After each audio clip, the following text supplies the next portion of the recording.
I'm Luke Story. For the past 22 years, I've been relentlessly committed to my deepest passion, designing the ultimate lifestyle based on the most powerful principles of spirituality, health, psychology, and personal development. The Lifestylist Podcast is a show dedicated to sharing my discoveries and the experts behind them with you.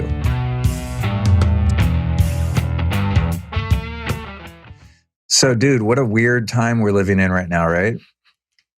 Yeah, I don't know if the word is well chosen. I mean, weird. It's more than weird for me. Very bizarre. I'm here at my father's place with my 2-year-old and my wife.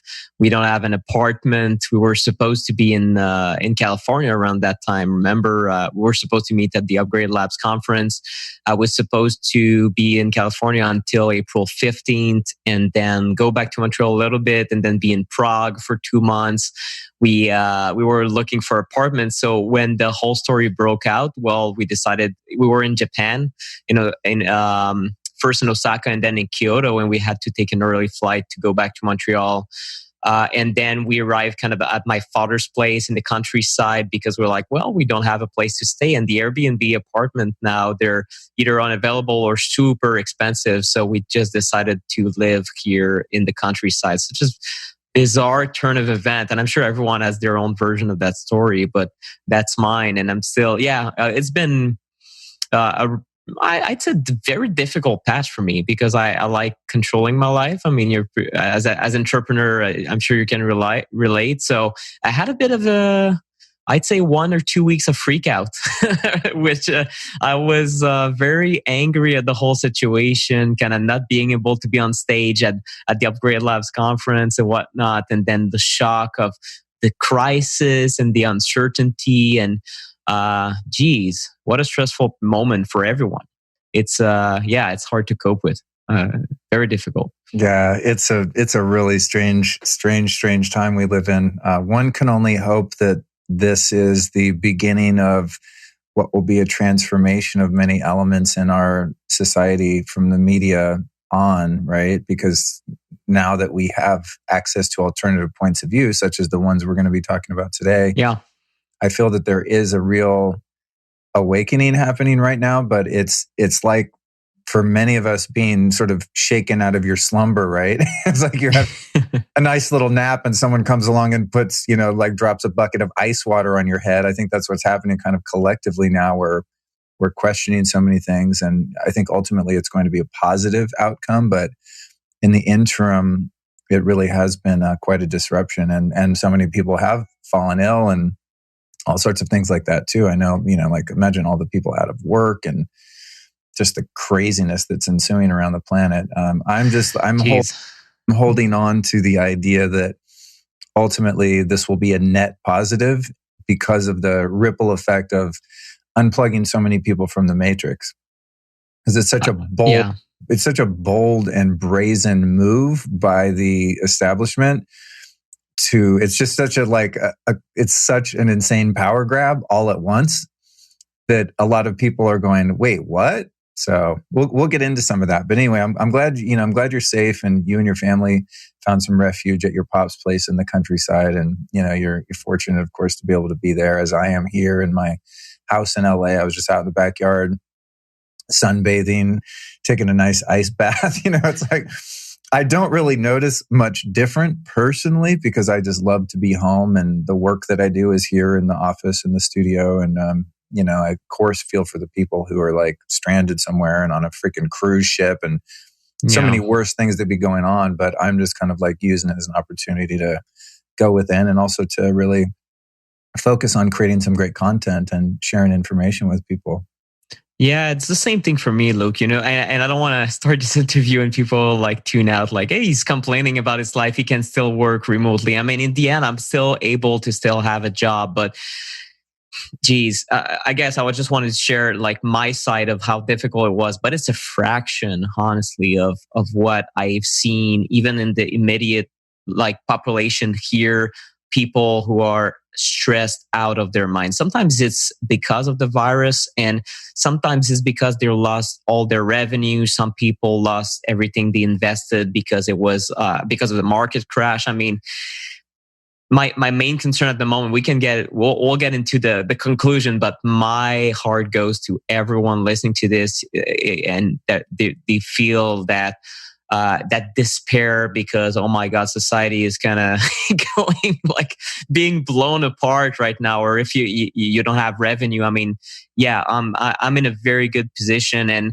for me, I guess the thing I'm grateful for this crisis at the moment already is that I found myself, after a freak out period of about a good week in Japan and coming back to Montreal and not wanting anything to do with COVID. I had started to read a little bit about COVID, and it was so fear inducing in me that I just started like even being insomniac a little bit. I never did that in my entire life. I'm 32. So I decided, you know what? I'm done. I'm done with COVID. I'll just ignore it. Doesn't exist anymore. I was very, very frustrated, to be honest. So kind of in denial mode, I guess, that morning. It was about 4 weeks ago now.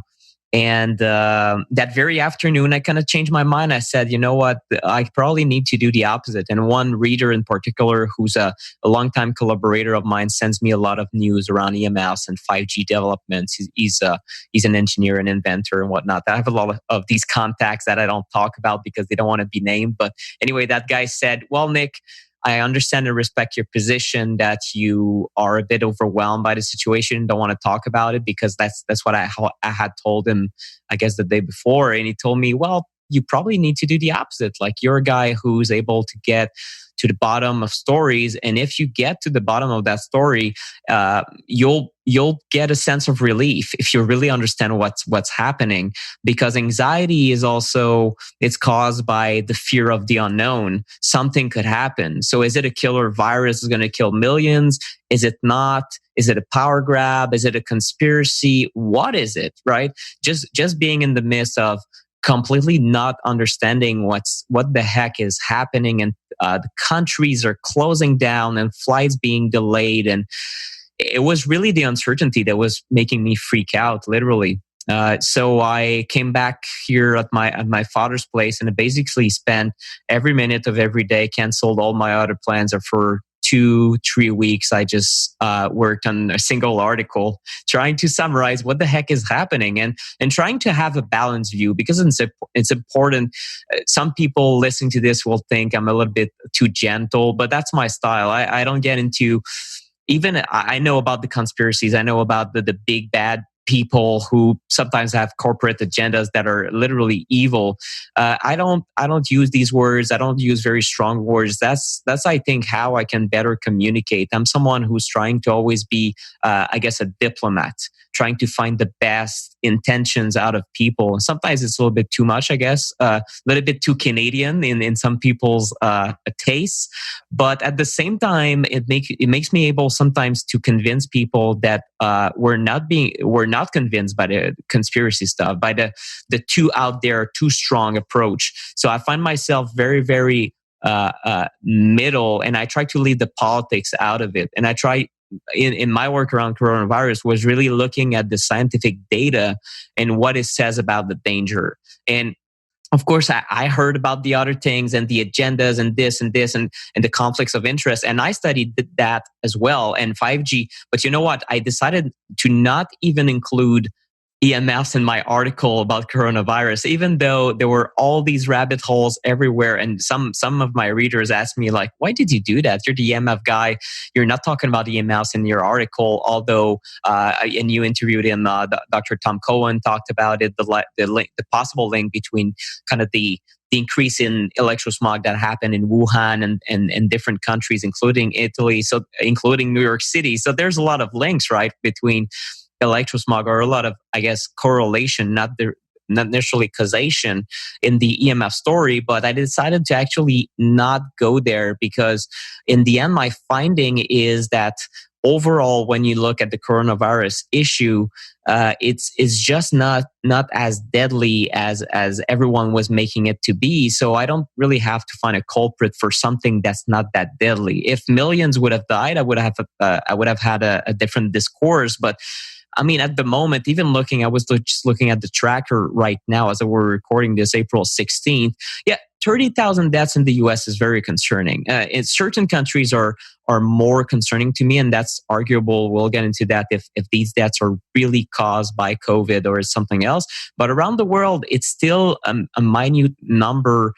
I don't want to sound insensitive. I'm just talking science here and stats, right? Every death counts. If it's someone I know, I would be extremely sad about it. So I don't want to sound like a jerk. But what I mean is, if you compare 140K deaths worldwide, maybe it's going to get to 250K. Who knows? But still, the fact remains that respiratory infections will kill 2.6 million people worldwide every year.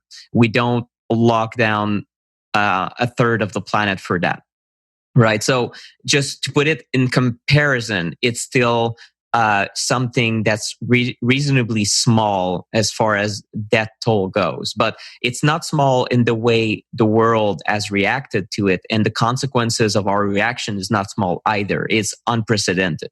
So I guess that I'll just catch my breath here for a second. That's great. And for those listening, at the time of this recording, it's April 16th, 2020. And as we were discussing earlier, my podcast release calendar is usually recorded months in advance. So I don't know where this one is going to fit in, and even where we're going to be in terms of statistics or developments or information or lockdown by the time this comes out, because I don't know when it's going to come out right at the second. I'll probably push it out as soon as I can because it's timely. But I also want to rest assured that we're definitely going to be talking about the EMF issue as a whole. I've done a lot of about it, and I'm sort of at this point, like, I think almost I don't need to do any more shows about EMF. Done. I mean, I just published one, and we've talked about that, too. When we talked about doing the show, I'm like, well, I don't know, man. I've done so many shows, but it's also a topic that so many people are confused about, especially when you get into the 5G. And so I think we can, definitely dive into that. But I am curious to get more of your take on this. When I was looking at your blog post, which we'll put in the show notes, but can also be found at the emfguy.com/blog/coronavirus. So the emfguy.com is your site, and people can find this blog. But I didn't look through, I didn't read every single a bit of it, but I did give it kind of a skim over, and I took down the 8 facts that you lay out in there, which I think are really fascinating. Again, coming at this from a logical, pragmatic, neutral place, as I heard you say, which is a wise way to approach it, because you don't want to polarize people on either side. Yeah. But I'd love if we could just kind of break down some of the actual facts that you've discovered. Sure. Based on those 8. And I don't expect you to memorize every single point, but whatever you can remember, if we could perhaps do kind of a truncated version of your blog post, because I think it was really neutral and comprehensive and also quite accurate. Yeah, thank you. Well, we can start, but I think what is the, at the moment, my opinion changed a little bit. By the time I finished my article, just reading my article the day before publication, I was like, I would have written something else. And that's when you know that a crisis is evolving so fast, right? But at the moment, there's a few facts that are happening worldwide that, to me, don't make sense. I haven't found a single person who's been able to really confront me on this and prove me otherwise. And these facts are highly inconvenient and show that, they indicate at the moment, it could change, right? But they indicate strongly that our reaction to COVID was an overreaction. And of course, you can listen to this and say, well, April 16, you're kind of you're kind of doing the job of a populist right now, saying, oh, I was right, these guys were wrong, and they should have known, right? Well, yeah, that's arguable too, right? What should we have done? And what was the data at the time the decisions were taken? But my main point is that I've been following some scientists that from the get-go did not think that the mortality rates or how COVID was being tested or any of that stuff was precise enough to really take good decisions. Some of these scientists are extremely credible at the top of their fields, and I can name some of them afterwards. But these guys made a lot of sense. Of course, I'm a contrarian, and I'm looking for examples of why this isn't serious. Because in the end, I remember H1N1. There was a lot of controversy at the end. The CDC was accused of doing really, really bad stuff by investigative journalists after the fact, kind of hiding the number and overblowing the entire thing. In the end, it was pretty much a non-crisis if you look at history. And that's just 10 years ago. People have, of course, forgotten about it like we tend to do. And I had forgotten about it because 10 years ago, I wasn't really researching that much. I just remember not thinking it was serious, but it was just out of, I guess, gut instinct, or even some could call it stupidity. I mean, in the end, I wasn't informed about H1N1. I was just, maybe it's not serious. Could have been serious. I could have been wrong. Now I consider myself more informed. So when I say coronavirus isn't a problem, I'm not arguing that it doesn't kill anyone. It's killing people. What I'm arguing about is really are lockdowns effective, and what consequences from the lockdown will there be, and are these accounted for? I was listening to Dr. David Katz from Yale, who's a very mainstream scientist, very respected in the US. And he just did an interview that has been posted 5 days ago, I think. Or no, it's actually last week on the 9th. And he was saying basically, we need to look when there's a problem like this and we are doing interventions like this, which is either a complete lockdown or enough restrictions to society that there's an associated economic devastation. Well, you got to look at both what the economic devastation is going to do as far as increasing suicides, addictions, domestic violence, and whatnot. There's a lot of consequences. These are called deaths of despair. There's an umbrella term in science in I guess that would be social studies. So studying the effects that economic crises have had on the health of a population, right? So you do have deaths of despair if you have people that go in poverty. So that's one side of the equation. The other side is how many lives you can save, right? So if you don't look at how many lives you can save and how many lives you could take from an intervention, then you're kind of, I guess, putting your head in the sand. So that's my first problem at the moment. My first premise is it's a huge mistake to not have a public debate and not be talking about the consequences of the lockdown on certain populations, including people that have addictions, including people that have horrible mental health to start with, depressive tendencies, suicidal tendencies, people that are lonely and that at the moment are just more lonely, right? So the consequences of the lockdowns, it's as if at the moment I feel like it's something controversial to talk about somehow because it's insensitive. Well, is it like what life is more important? Someone who dies from COVID, which is tragic, or someone who kills himself? That's tragic too. So if each life is important, then not talking about the lives that an economic crash will cause or will take, it's not ethical. It's not the right thing to do. And I think it's downright irresponsible to talk about just the lives that we save and not the lives that we kill. And it's inconvenient, but that's the reality of it, that if the economy crashes the way we're seeing it crash, I have one friend in particular who I personally consider my personal guru in investing, because he's a guy who's been doing just that for the best of the last decade, I think, and he's making good returns. And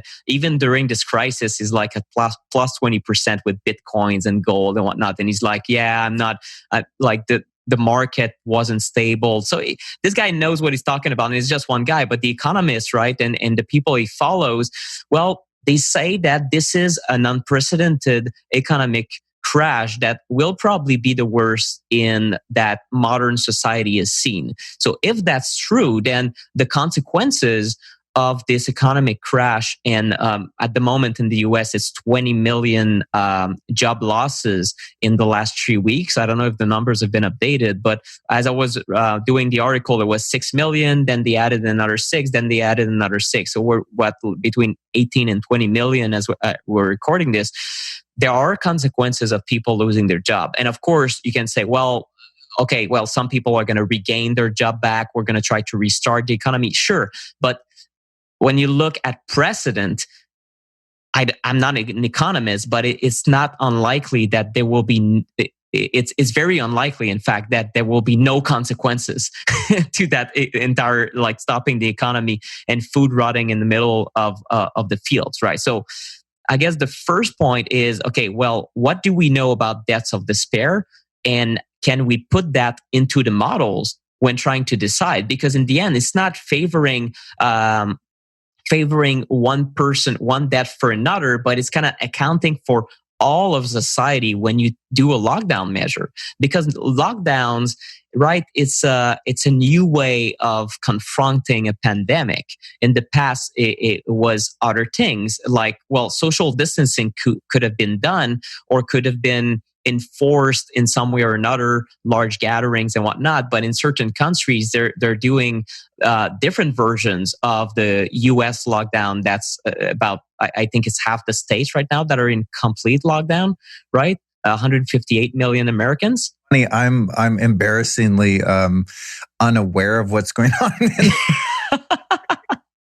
I literally only know, I was talking to someone a couple of days ago just in Northern California, and I was like, well, you guys don't have the lockdown thing, right? And they're like, yeah, the whole country does, I was like, oh, I thought it was just LA and New York. I'm totally oblivious. So I admittedly, that's why I talk to people like you that, yeah. I mean, I'm looking at other sides of this, on a more, I think, macro level than I am what's particular state and things like that. But anyway, gotcha.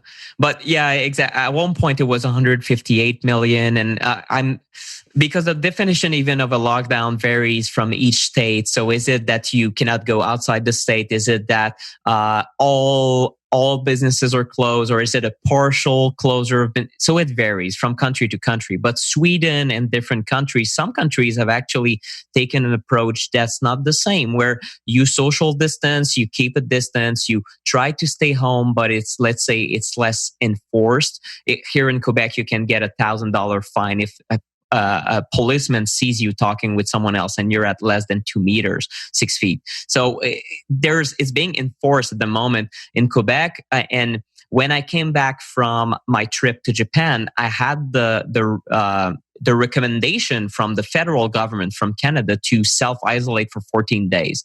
3 days later, it changed to the law being enforced.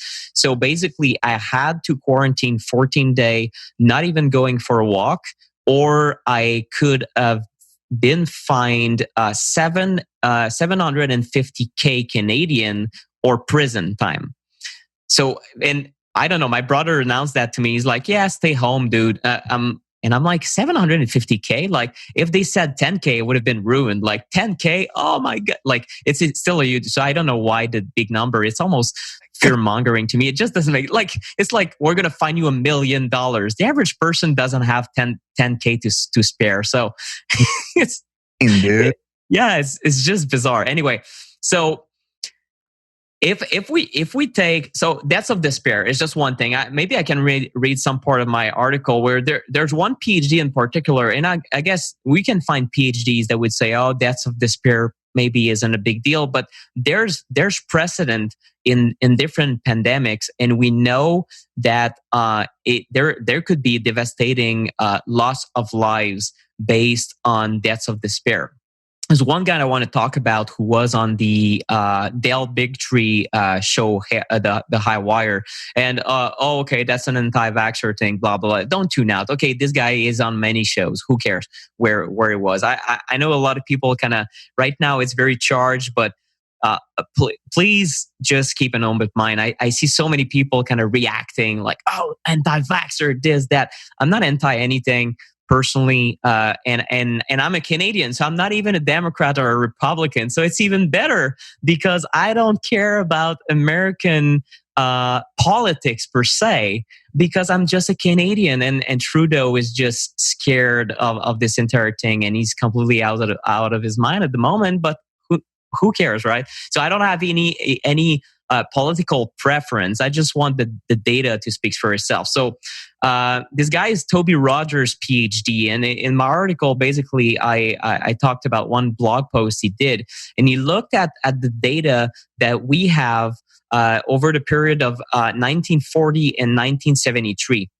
And basically he says that a number one increase in the unemployment rate sustained over a period of 6 years has been associated with increases of 36,000 deaths. And this includes 20,000 deaths from cardiovascular deaths because of overall anxiety and whatnot, 1,000 suicides, 648 homicides, deaths from cirrhosis of the liver, 4,000 deaths from state mental hospitals admissions, and 3,000 state prison admission.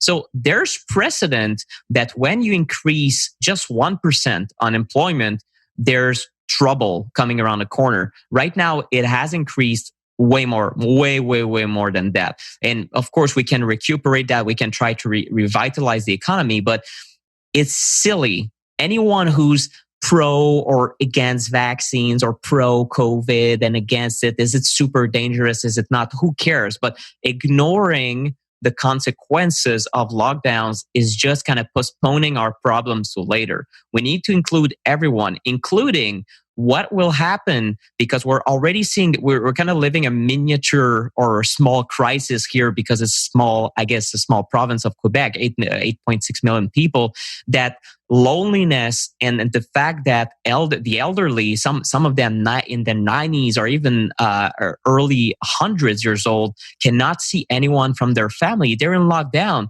and the consequences of that alone is very hard on their health. And it's kind of there's almost a public scandal around that, because they're starting to realize, my God, it's been weeks, and these people sometimes they cannot even call relatives. So it's been, I think there's been again a lack of staff, of funding. I'm not blaming anyone here, but it's just a reality that some elderly have been in their room for 4 weeks. It's like we need to think about everyone, include everyone. So the populations that are at risk, sure, from COVID, and also the people that are just in a bad mental space even before COVID, and that now it's just getting worse and worse from the anxiety. So it means supporting suicide hotlines like never before, and taking care of everyone if we want to reduce the overall toll to society, not just COVID. I think it's sometimes we're a little bit myopic about, oh, the virus danger, virus. Yes, for sure. It's something, it's there. It's important, but there's also other aspects to it. And some doctors are starting to speak out to the effect that now that people are staying at home, well, if we have a maintained lockdown, for example, for several months, well, people aren't going to get checked up for, I don't know, for breast cancer exams and for different things that now we're going to start seeing more toll from doctors who cannot do their job for other things than just COVID-related stuff. So it's important to account for all of this when taking decisions. If we're only thinking right now, we're kind of, I guess the entire world is in a crisis mode, COVID, yes, but let's think about including everyone and all of society in discussion. And this interview by Dr. David Katz, I'll send you a link afterwards. You can include it in the show notes. But he's someone that doesn't conclude anything. He's a scientist. He's very calm about the matter. And one thing he stressed in an article, and that was weeks ago, it was beginning of March, is exactly that. He just stated calmly, you know what, we can go in lockdown, but let's not forget the consequences of a potential lockdown and what we're going to do after and how to support all of society. You know what, Luke? I haven't seen that I'm looking at the news every day. I have barely seen anyone in the news anywhere talking about this important aspect, as if it's something dangerous to say. But I mean, it will happen regardless of whether we think it's something comfortable to say or not. It's not saying it's not to argue that COVID deaths are less important than something else. But if we are to follow this kind of silly or easy argument that every life matters, we have to save everyone. Okay, cool. Well, let's save also people that are going to kill themselves. I mean, it's horrible, right? And I talk to other people that are very close to nonprofit organization in like suicide hotlines, and some of them are just exploding at the moment. I don't have the stats, but it's just logical, right? It's just very logical that if you're suicidal before COVID, well, right now it's the world that's the scariest period I've experienced in my life. Even 9/11, I was way younger, obviously, maybe I didn't comprehend the geopolitical implications and the war against terrorism. It was kind of a movie in my mind, maybe, but now it's something. It's like a Cold War against a virus that's very, very powerful in people's minds. So that would be my number one argument: is we cannot ignore deaths of despair, and anyone who ignores it by choice is just very. It's putting our heads in the sand, and we have to, when thinking about solutions, right. You want this to be solution focused. Well, okay, if we lock down, some people have proposed, and I think that's just preposterous. 18 months of lockdown, life will never go. Like, we cannot revitalize the economy. We should lock the entire world down for months until the vaccine arrives.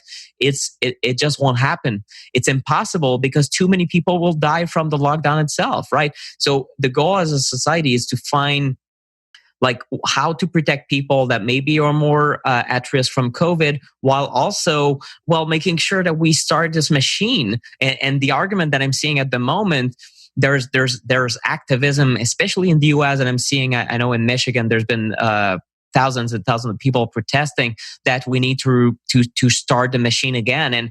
And I cannot help but agree at the moment, based on my big fear that the deaths of despair will be unprecedented, and that also that the data doesn't show that that everyone will drop dead from COVID. Really far from that.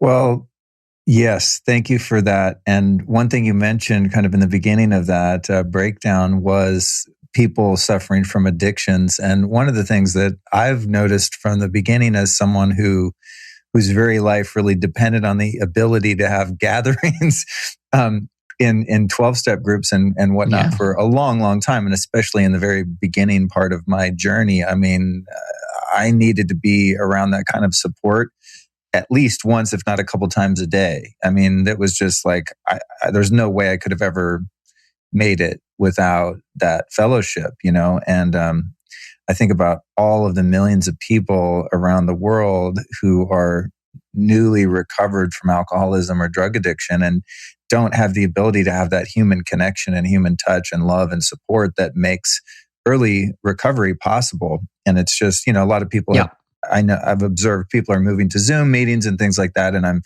sure that's helpful and way better than nothing, but like, oh man. Yeah. I really feel for people that are in that position, and for someone who's not been so afflicted, I think it's difficult, if not impossible, to project what that would be like if you've not had that experience. It's like, well, so what? Like, just wait a few weeks and you can go back and do your thing as normal. It just doesn't work like that. It's an hour by hour, sometimes minute by minute game of survival when you're recovering from addictions, and your connection to other people in that group setting and that support is your lifeblood, especially in the first couple months, if not even couple years. So it's just, that part of it is tragic. And there's no way probably to get accurate mathematical statistics on what the cost is, but I'm certain that in alignment with everything you just said, that's going to be a huge cost on society. And And some really big numbers are going to be affected just from that one, minute portion of the population, let alone everything else. Let's move into, when talking about the statistics, and if we're looking at, these other ways in which people might be affected, something that I think is really bizarre about this whole thing, and that's starting to unfold because you have people within the medical industry acting as whistleblowers now, going like, hey, we're just, we're changing people's death certificates now to COVID after the fact. There's people that are dying of all sorts of different pre-existing conditions. And if they test positive for COVID, it's being counted as a COVID death. So in your fact number 2, the confirmed cases of COVID are not so confirmed. What, at this moment on April 16th, what do you know about that side of it? Like, can we even trust the numbers? Because it seems to me that we definitely can't. Yeah, that's a huge problem. And I mean, we could argue for both. Both arguments could be true. We don't know the real number of cases. True. The number of cases that we're thinking are cases of COVID, probably a lot of them are not COVID cases, or are also people afflicted with other viruses or other infections that could in the end kill them. And that's a huge problem that we're facing at the moment, because there's a few indications right now that let's take Europe, because Europe at the moment, they've seen pretty much the worst of the crisis, even in Sweden, where a lot of people kind of said, you're not doing a complete lockdown. They've been accused of being very careless, because it's basically the only country in Europe that, to my knowledge, that has decided to have, let's say, more lax techniques to contain the virus. So just social distancing, is gatherings above 50 people that are considered unlawful. So I guess if people are still going to restaurants, to bars, is just that the maximum attendance is reduced. There are, of course, there's a bunch of different things that they're doing, but what they're not doing is a complete lockdown, the way we've seen it in a third of the planet, at least. So what we're seeing at the moment is that across the board in Europe, the overall mortality rates, so that's how many people died this year so far, January 1st, April 16th, compared to previous years, it's similar or slightly elevated. So it's not so elevated that it is unprecedented. So many people have died. And this includes Italy. And the second number that we want to look at is the deaths from respiratory infections. So anything that could be mistakenly thought, so this includes flu, but also bacterial infections or other causes of pneumonia, for example. So this entire agglomerate of people who die from respiratory infections, the overall mortality rates from that has not increased that much. It is slightly elevated in certain, what we could call epicenter, like Italy, like France. But that's about it. So these, I don't know exactly, and it has to do, there's a lot of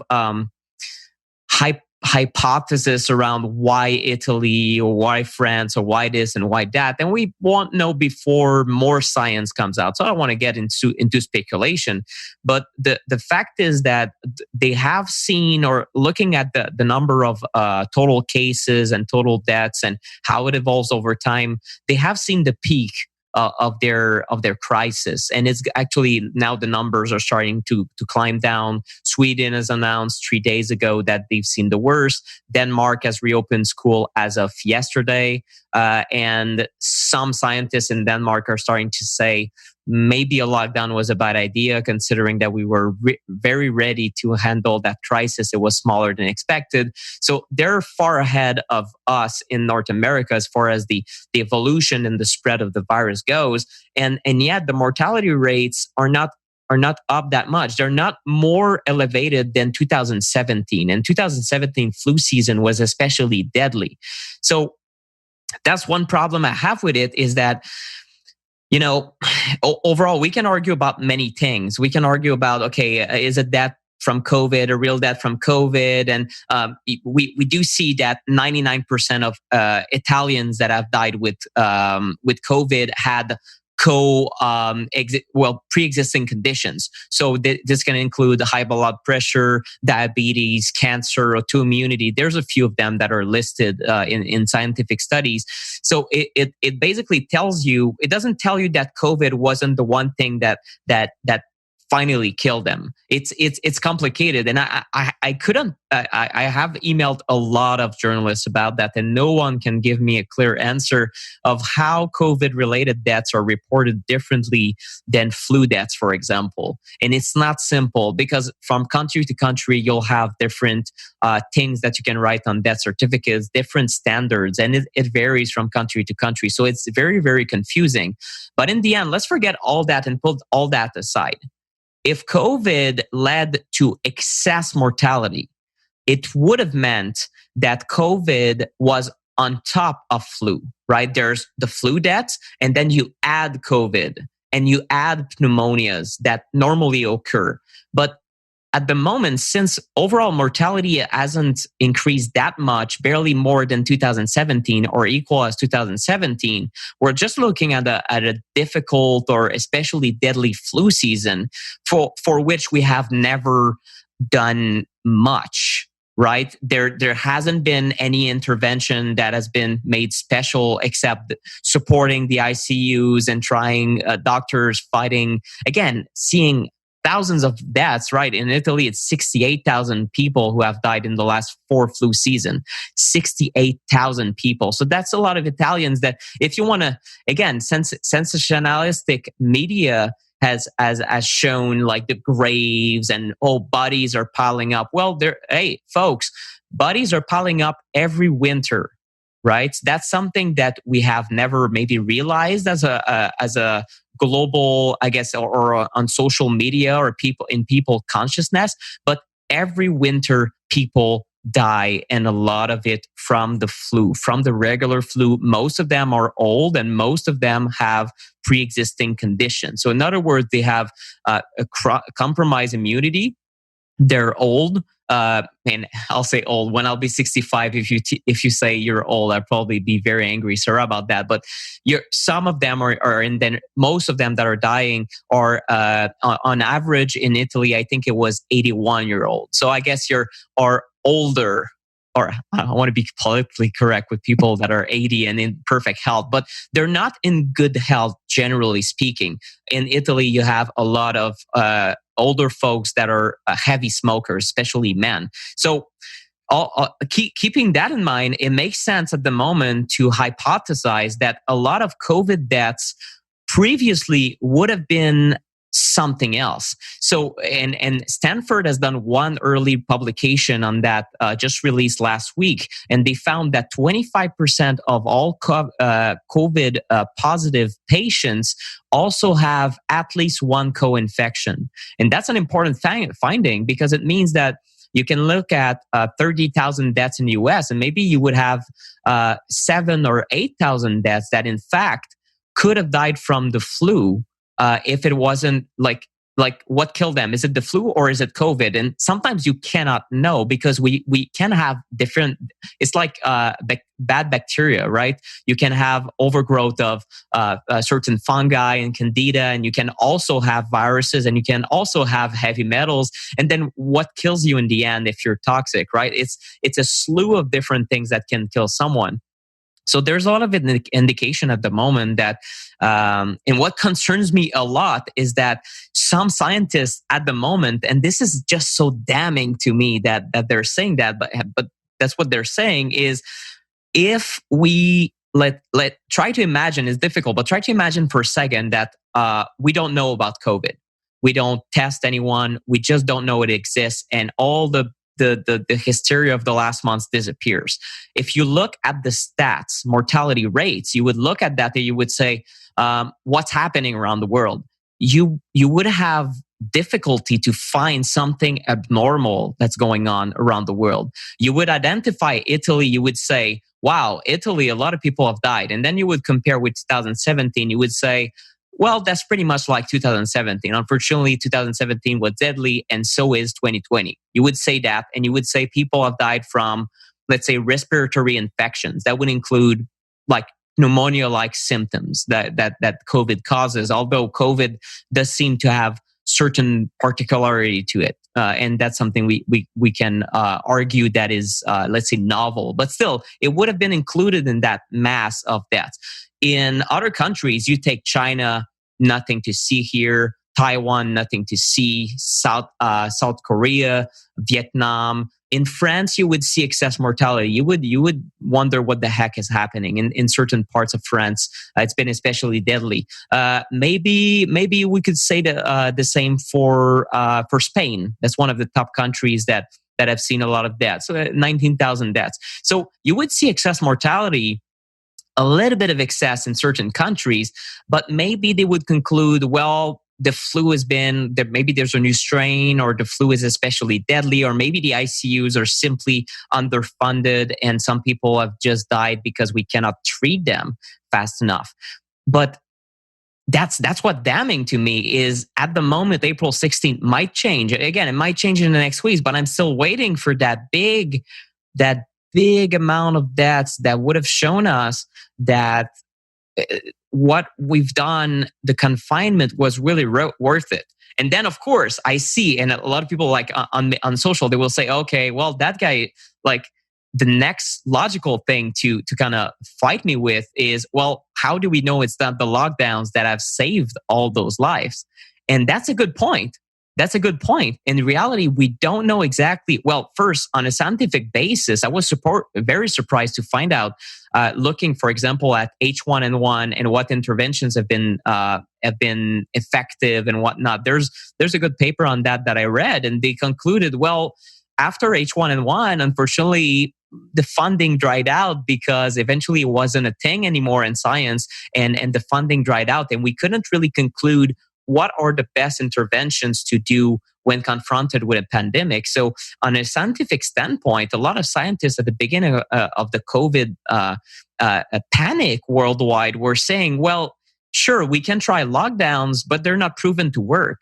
In other words, you don't know exactly if it will be worth it in the end. And we still don't know. We're going to have to, after the fact, study populations that have done various versions of a lockdown or social distancing and then study the effects. So it's a little bit of a shot in the dark. And some could argue, again, better be safe than sorry, but there's consequences to a lockdown that are also a disaster to society. So that's why I'm on the side at the moment, without being the experts in epidemiology, that probably other types of interventions could have been a better choice. For example, and that's something a lot of scientists, mainstream, have argued on the media, if they were even given the right to speak, because it's not a popular opinion, but you could have focused on populations at risk. And very quickly in the crisis, even in February, it was pretty clear that people 65 plus with pre-existing conditions were especially at risk. So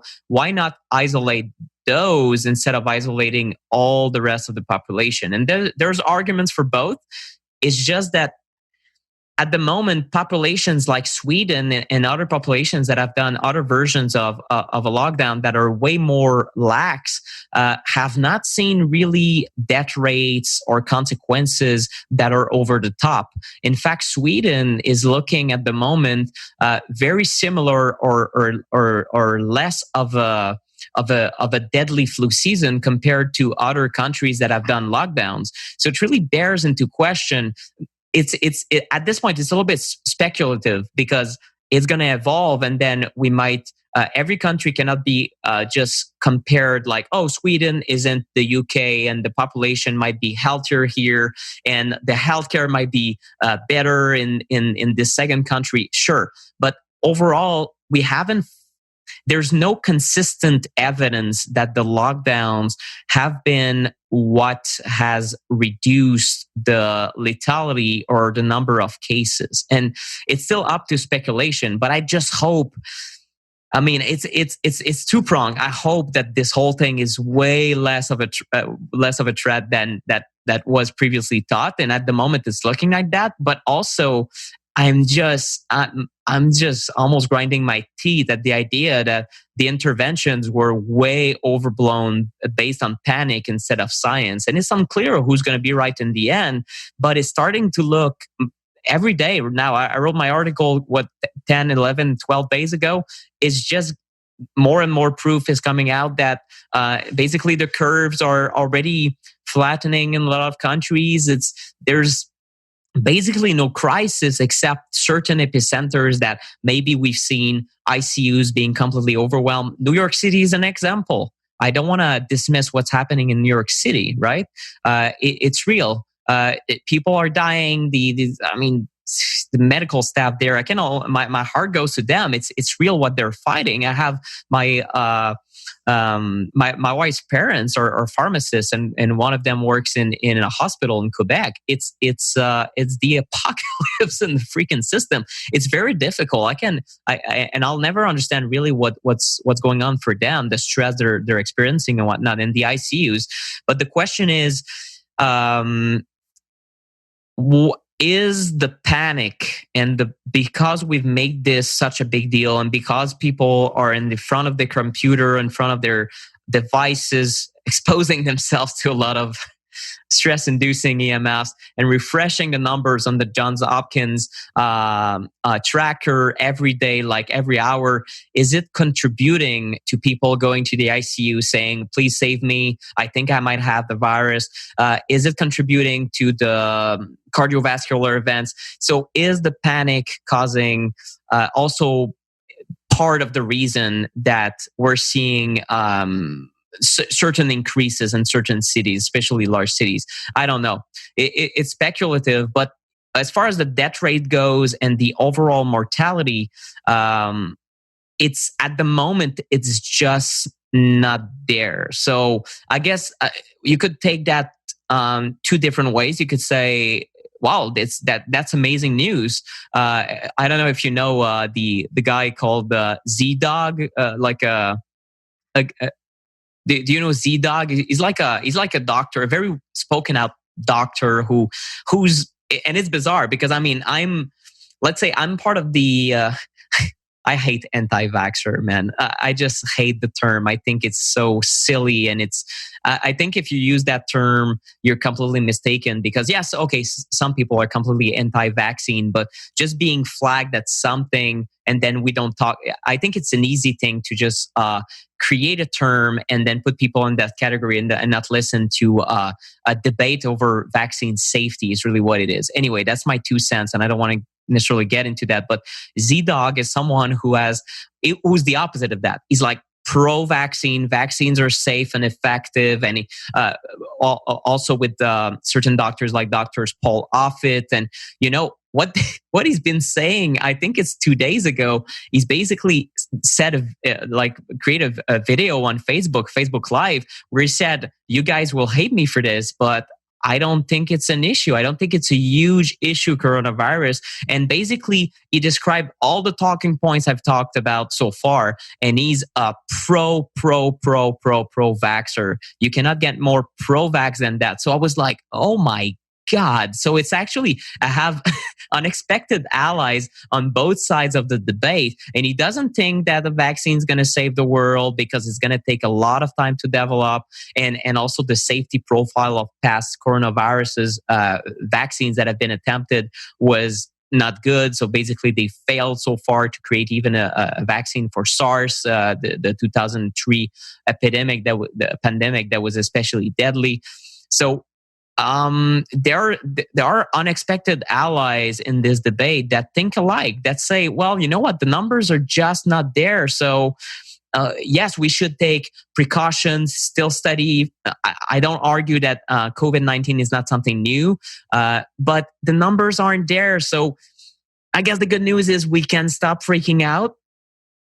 If you're 90-year-old and you have diabetes and high blood pressure and everything, well, continue freaking out a little bit. Protect your health, right? We should support these people because it looks like COVID for these people might be way more deadly than the flu.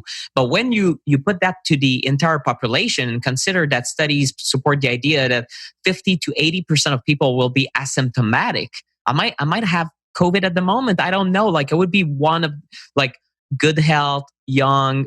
Normally you don't get that much symptoms. Almost all of them are over 65, almost all the deaths. And for sure, there's a few exceptions, but the fact that the media points at a 6-year-old that has died with COVID and, this teenager has died with COVID, well, it doesn't say anything, right? We have to stay rational about the overall statistics. Is it an exception?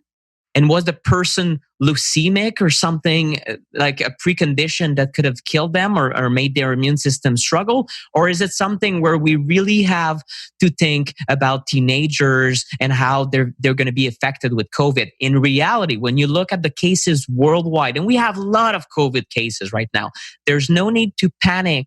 There's no need to think that you're at great risk for your health, for great risk of death from COVID if you're under 65 and you have no pre-existing condition. And this is across the board. I haven't seen a single scientific study. I'm trying to look at both sides, and I've been studying that stuff for weeks and weeks and weeks. I'm following every study.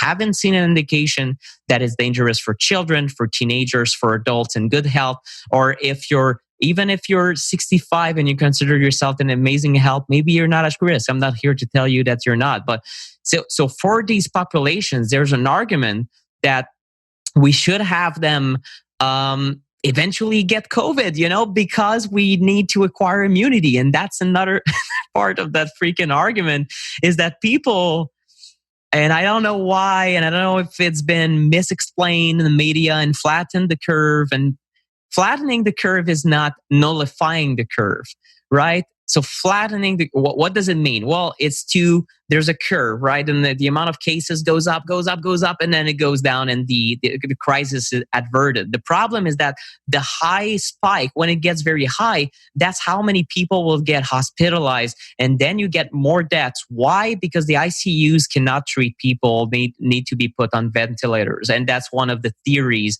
of how we need to treat COVID. And at the moment, it's looking at maybe it's not even the right approach.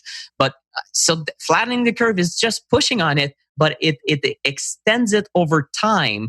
The same, technically, flattening the curve is not trying to have fewer people infected.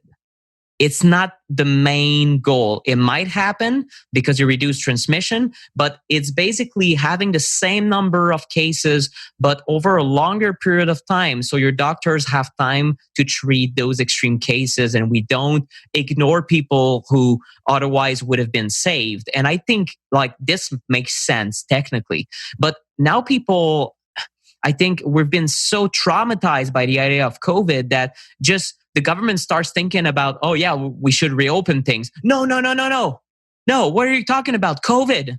Well, yeah, they didn't get it that, well, in the end, most people will contract COVID. And that's okay, especially because of the fact right now that the overall death rates, when you look at the entire population, do look similar as the flu. Maybe a little bit more and maybe less. And we won't know that until next year. I can guarantee you that we need better data.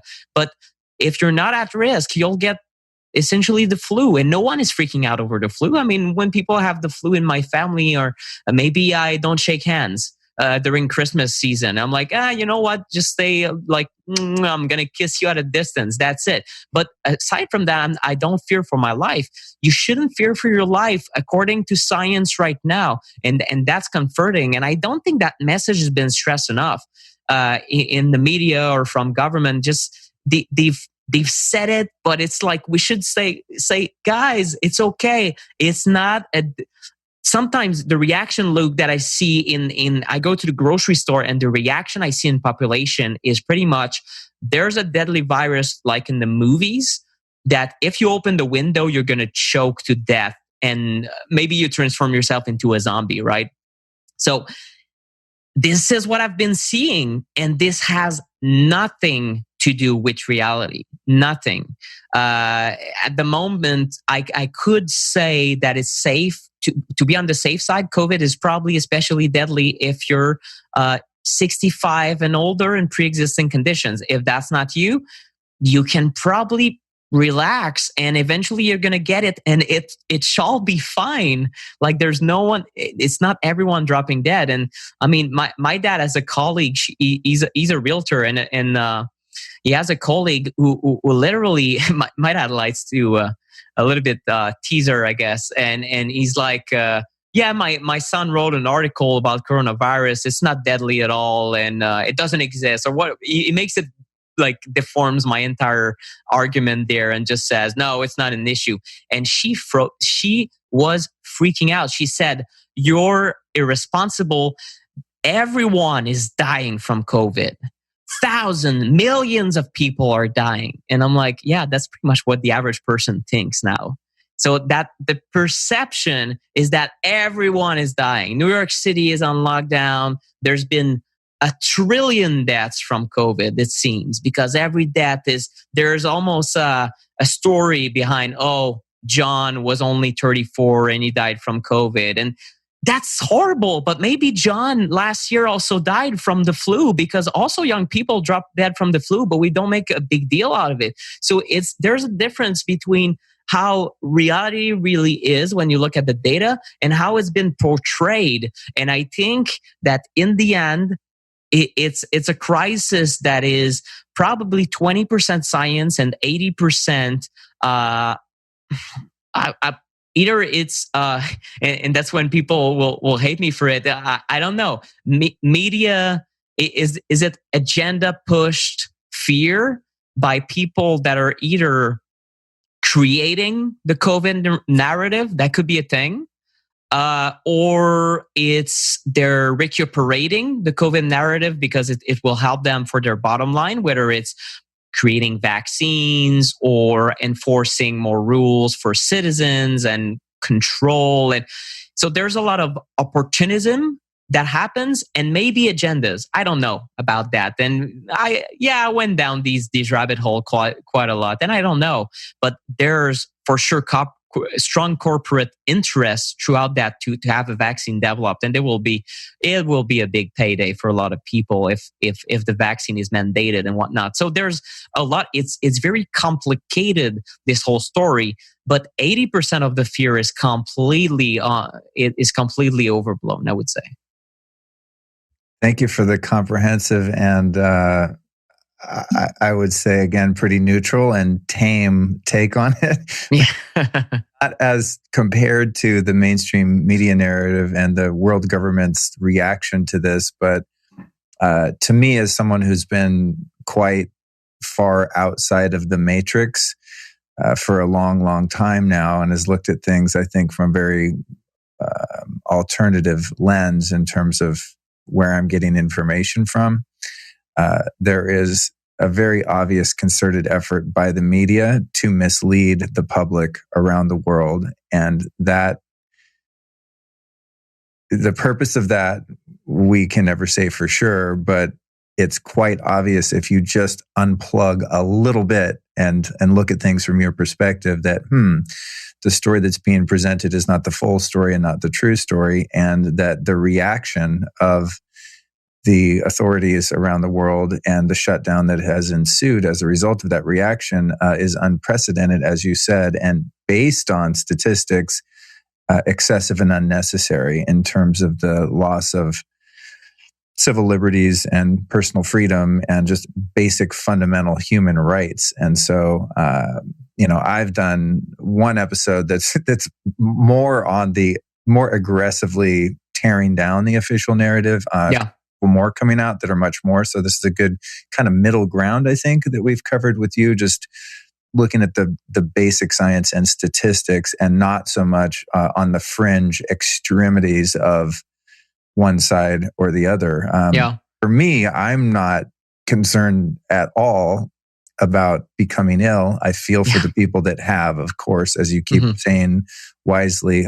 What concerns me a million times more than any fucking virus ever could is that we have been incrementally led down the path of a totalitarian, authoritarian government takeover And that is what people should be afraid about if they're going to be afraid of anything, and how easily the sheeple that many of us have just laid down out of our own, being so easily manipulated to give up our rights and our personal freedoms. And I guess in that is the confusion, because we are inherently, I think, good people and compassionate people, and we care about not only the well-being of ourselves, our loved ones, and our society as a whole. So we want everyone to be safe, so we go along with it.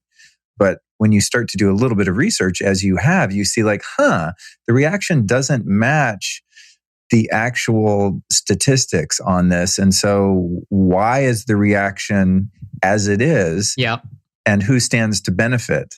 And when you start following the money and you start looking at who stands to benefit, it's as you indicated, corporate interest, and it's in the interest of big government to control the populace and control the way that they perceive reality. And that's what the media's job really is, in many ways, is to control perception. And if you control a civilization's perception of reality, you control them. And that's the bad news of this. As I said in the beginning, to me, the good news is, because this has been so extreme, and even to your average person who can just pry open their mind a little bit and just be somewhat objective about this in a global sense, as you've been, you have to admit that something is amiss, and that perhaps it's time to start thinking more critically about the information that we're getting from the mainstream narrative, and also start thinking critically that, and this has been very abundantly clear to me for a long time, but thinking critically about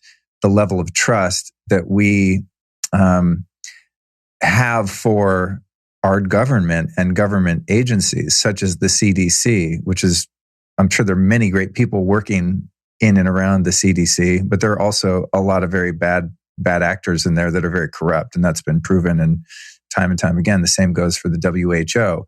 I mean, you have like a lot of foxes in the hen house, in these big organizations, and there's corporate interest and so much corruption that we as citizens who are participants and observers of this phenomenon owe it to ourselves and the future generations to wake the fuck up and realize that we have to start looking at things from a different point of view, and we have to start thinking critically and really examining the narratives that are being force-fed to us, and looking at where this could lead if we don't stand up and start asking difficult questions. And so I really appreciate people like you that are being as rational and unbiased as possible and looking at this from all sides. And so thank you for doing that work and for sharing that really amazing, comprehensive boil down on the show, because it's really important that information like this gets out and people can make their own decisions. But where I like to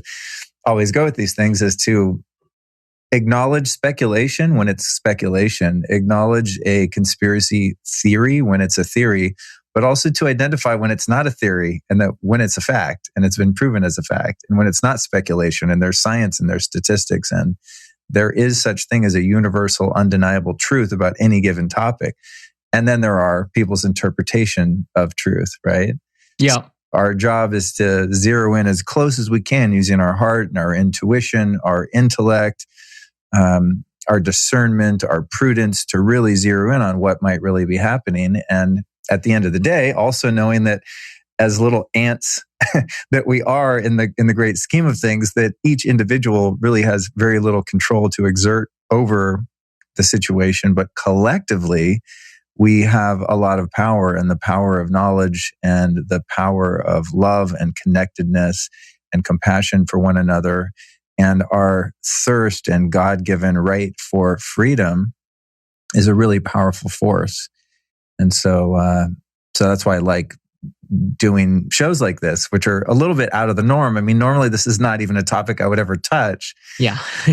This show's about like health and spirituality and personal development. So I've always avoided anything political I did one show with Del Bigtree about vaccines, just questioning the safety and efficacy of vaccines in general. And I think it was a pretty moderate show, looked at things from all sides. I mean, he has his point of view, and I would say I agree with his point of view. But other than that, I've not been too controversial on this show. But now I'm sort of forced to, I feel kind of like through a sense of responsibility to people that listen to my, shows and content that I'm putting out. And also to myself to kind of get further educated and really take a look at some of these things. And it is difficult to weed through all of the information and arrive at some semblance of reality. And so that's where I am with it right now. I'm, as I said, and I'll close with this, and I want to get into some other stuff because I really want to talk about EMFs too, which is not even even your specialty. You just stumbled into this, as you said, because you're like, what the fuck is going on here? But when it comes to this issue, again, my position is I'm more concerned about the reaction and about the danger of and the harm being caused by the media and their misrepresentation of reality, which is no news to me, because when 9/11 happened and we experienced the most detrimental bit of fake news to ever grace the airwaves, which was weapons of mass destruction in Iraq, which led to the deaths of tens of thousands of innocent people for the past 20 years or whatever it's been. That was when the matrix broke open for me. And I was like, something is not right here.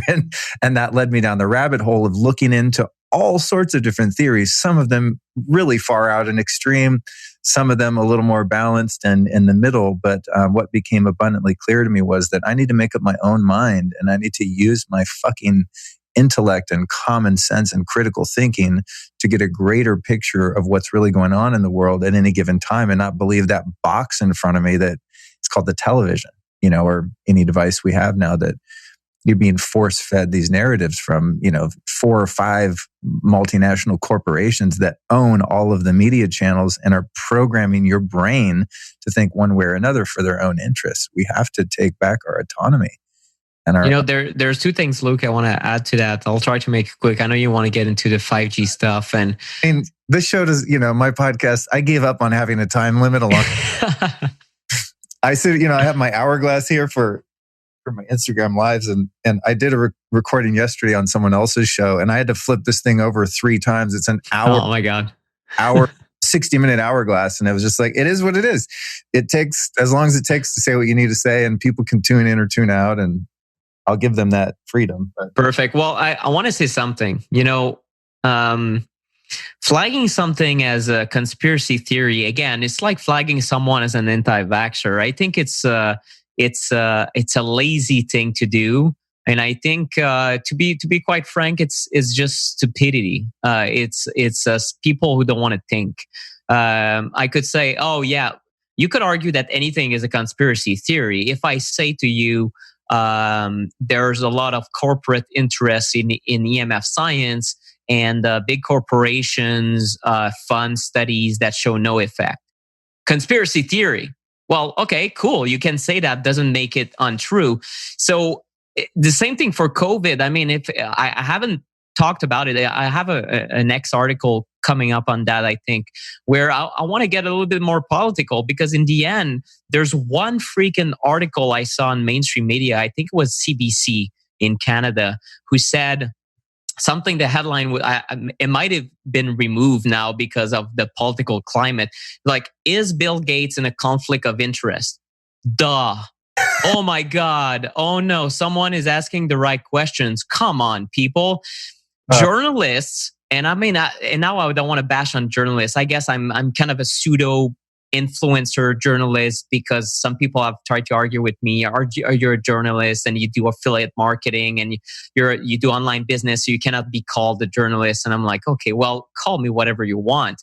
I try to bring information that's factual and highlight the conflict of interest. If you don't want to get into the conspiracy and big agenda 21 blah blah blah thing, you don't have to. But let's just talk about something called conflict of interest. Why is it that Bill Gates is the one that's the spokesperson on the American media on the main CNN show a few weeks back? I think it was 2 weeks back, and that's Del Bigtree talked about it. So I gave him big credit. His shows were very well made, and he's an incredible journalist. Whatever your views are about vaccine, you should look at his COVID series because he has an incredible team. And I have a hard time arguing with him because the information is factual, it's calm, and he's thinking for himself. He's really, really precise on that.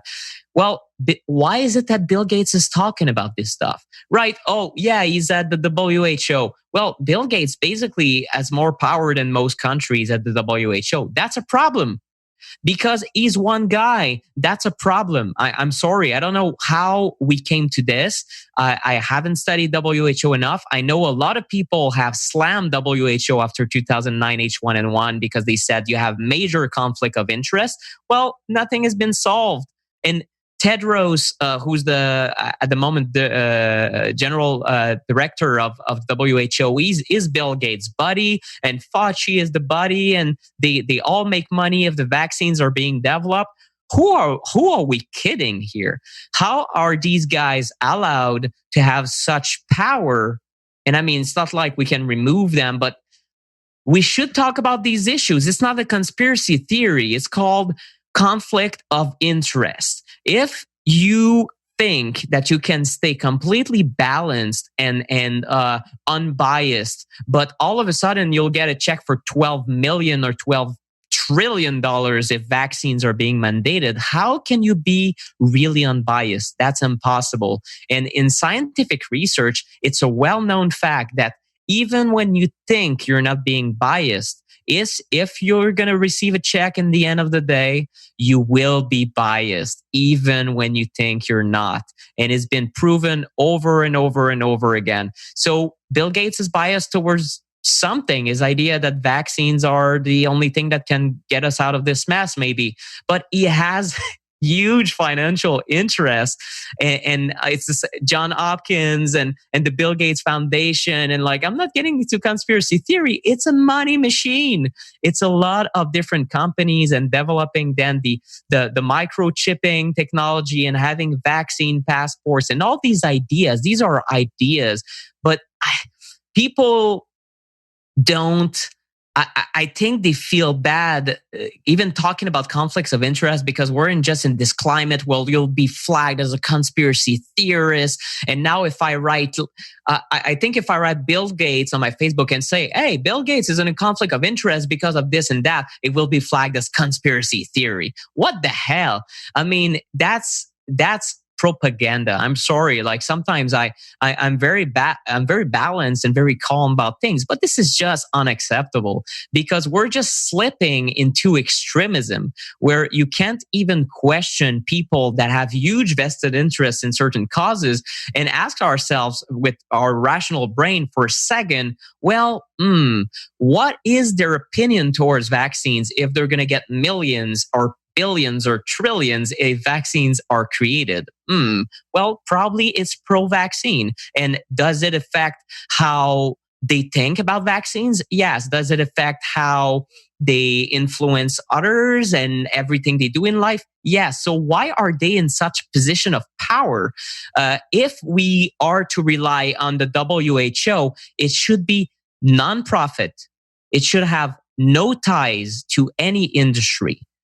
It should be international. It should be multidisciplinary. That's an organization I would put my faith into, not the WHO at the moment. And I see, unfortunately, another thing I want to say, I won't be popular amongst Americans. I was listening this morning to just the humor shows, like what is it, John Oliver and all the different funny guys of the late shows in the US. And it looks like everything is about being anti-Trump. It's okay. Think about what you want. I'm not pro-Trump or against Trump. I'm a Canadian. Who cares, right? I don't mind that much I'm not Republican or Democrat or anything. Trump, I don't like his style that much. I think sometimes he says stuff that's completely disrespectful. I don't like him as a leader, but who cares? In America, there's a danger. I think there's a poison of the mind at the moment that people who don't like Trump because of what he said about women or this and that will automatically conclude that everything he says is a lie. That's not true. Maybe sometimes he says something that's right. And the fact that Trump wants to defund WHO, well, I see this news at the moment while I'm researching this article, and I say, geez, maybe it's time that we really take a stand against the World Health Organization, because it seems to have ties with industry, and this problem has not been resolved. And they're way too close to pharmaceutical industries and different corporate interests. And that's my take. But all people see is, oh no, Trump is doing another stupidity, and right in the middle of the crisis wants to defund WHO. Well, I think that maybe behind the scenes there are players at play that said, you know what, WHO is corrupt as hell and we will leave the boat. I don't know what's happening, but just take it with a grain of salt. It's not always anti-Trump and pro-Republican and against Democrats and this and that. The truth is somewhere in between, but don't make it always a political fight. I think, unfortunately, a lot of people are focused on that. It's like in Quebec, we would make it separatists who want the Quebec to get out of Canada against the non-separatists. It's not always about that. Sometimes it's an issue of that, but right now it's an issue of everyone as united front. We have to fight the virus. We have to make the best out of this situation. And politics are intertwined in it, but it's not the sole thing. So sometimes I find it dangerous to just conclude, is defunding WHO is probably stupidity. Well, do your own research. WHO, is there something there? I've seen a German documentary 2 years ago that talked about WHO being extremely corrupt and the ties to industry. Well, it's not right. So it's not just about Trump or re-election or this and that. So take all the news that are happening. I know it's hard because the media will spin off, and then, I don't know, Fox will be pro-Trump and then CNN will be against and this and that. And it's a whole war in the US, man. I don't know how you guys do it. To just even watch the news, I would go crazy. But don't make it always political. And that's how you stay rational. And unfortunately, geez, where are the good journalists these days? I don't know, because one journalist has asked the question, is Bill Gates in a freaking conflict of interest? Well, I don't know. Is he? Yes, for sure. He might be like a guy who has given a lot of... We could argue that he has done tremendous philanthropic work and blah, blah, blah. Okay, stay in the background, fund scientists, independent science, and let them talk. That's being respectful and in integrity, according to, well, that's my opinion.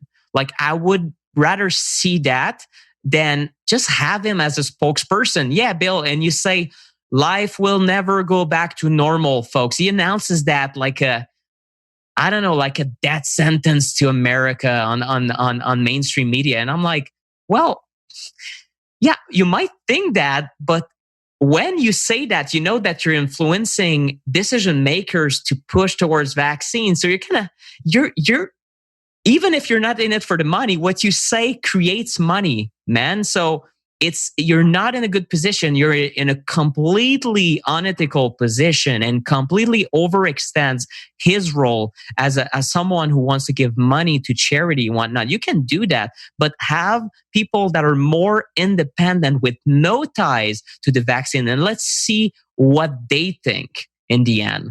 And maybe he doesn't want to do that because maybe he wants to control things. I don't know. But there are a lot of games of power, and conflict of interest is just something we need to start to think about. Even people who don't want to get into conspiracy theories, let's not do that. Let's just think, like, can we have people that are not corrupt, please? Because I have a hard time finding them these days. Like, who has no ties, no money? Let's just remove the money from the equation and see what scientists say.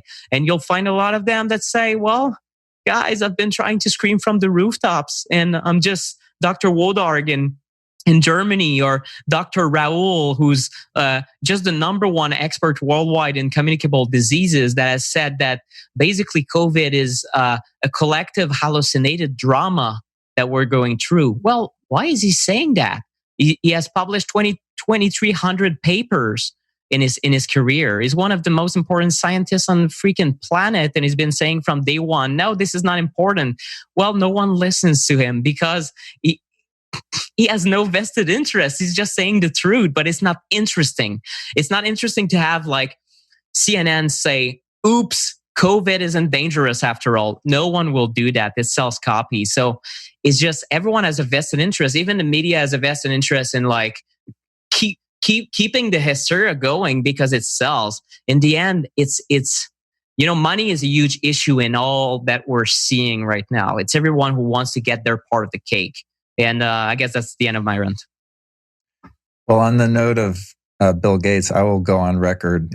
In my opinion, he is a diabolical, evil control freak who's on record wanting to depopulate the planet. He's a eugenicist, and if you do your research on him, you will find he is not a good person.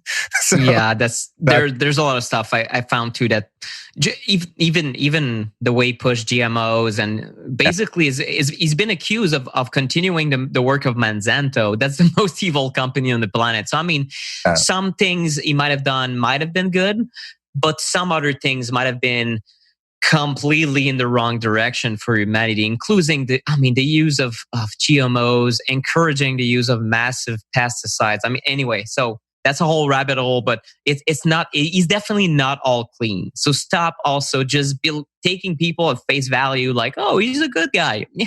Well, it's shades of gray, so take it like stay rational and just conflict of interest, man. It's ignored. It just pisses me off. It's incredible that people don't think about that. Well, when you have the media propping someone up as this Insta spokesperson on something that no education in virology,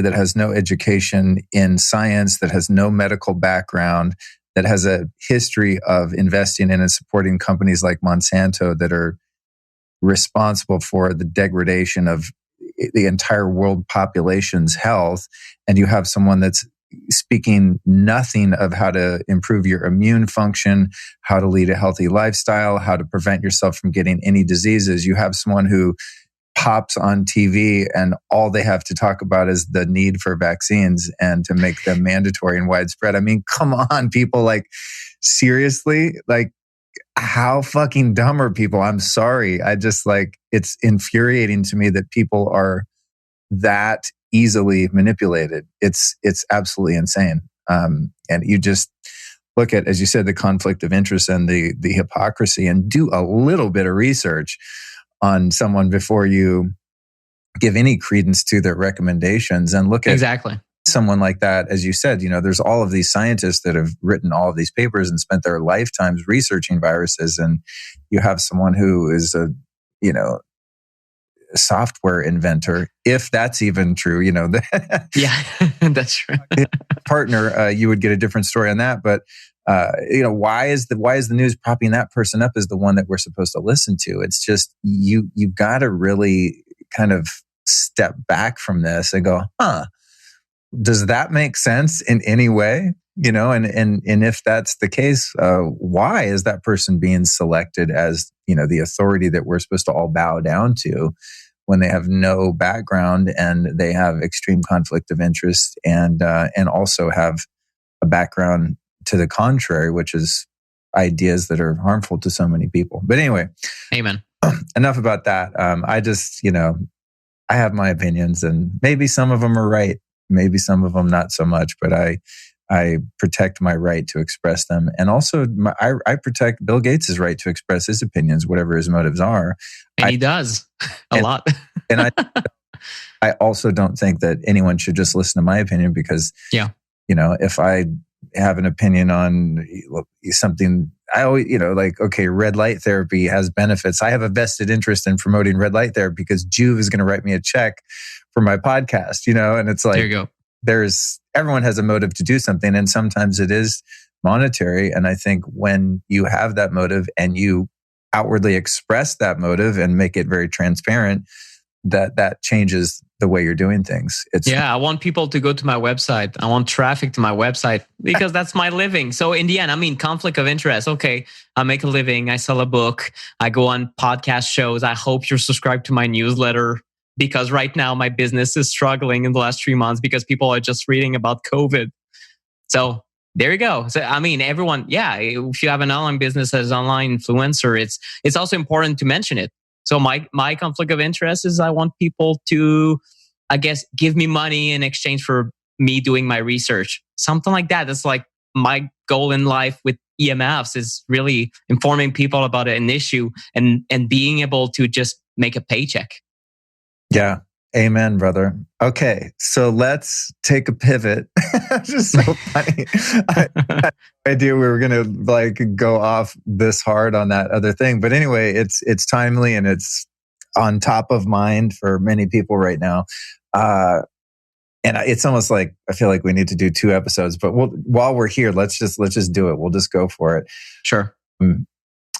Due to the fact that I've done multiple shows on EMFs, and I don't have the episode numbers on hand, but I've probably done 5 or 6 dedicated shows where we talk about, what to do with your Wi-Fi router, how to make your cell phone safe, the dangers of living near a cell tower, geopathic stress in your home, how to test for it, electrical fields in and around you at your computer and by your bed, magnetic fields that can be created from bad wiring in your home or living under high tension power lines, or dirty electricity that can be caused by appliances that are not made well inside your house, or dirty electricity coming from the mains on your street into your house. Like, we've talked about all of this.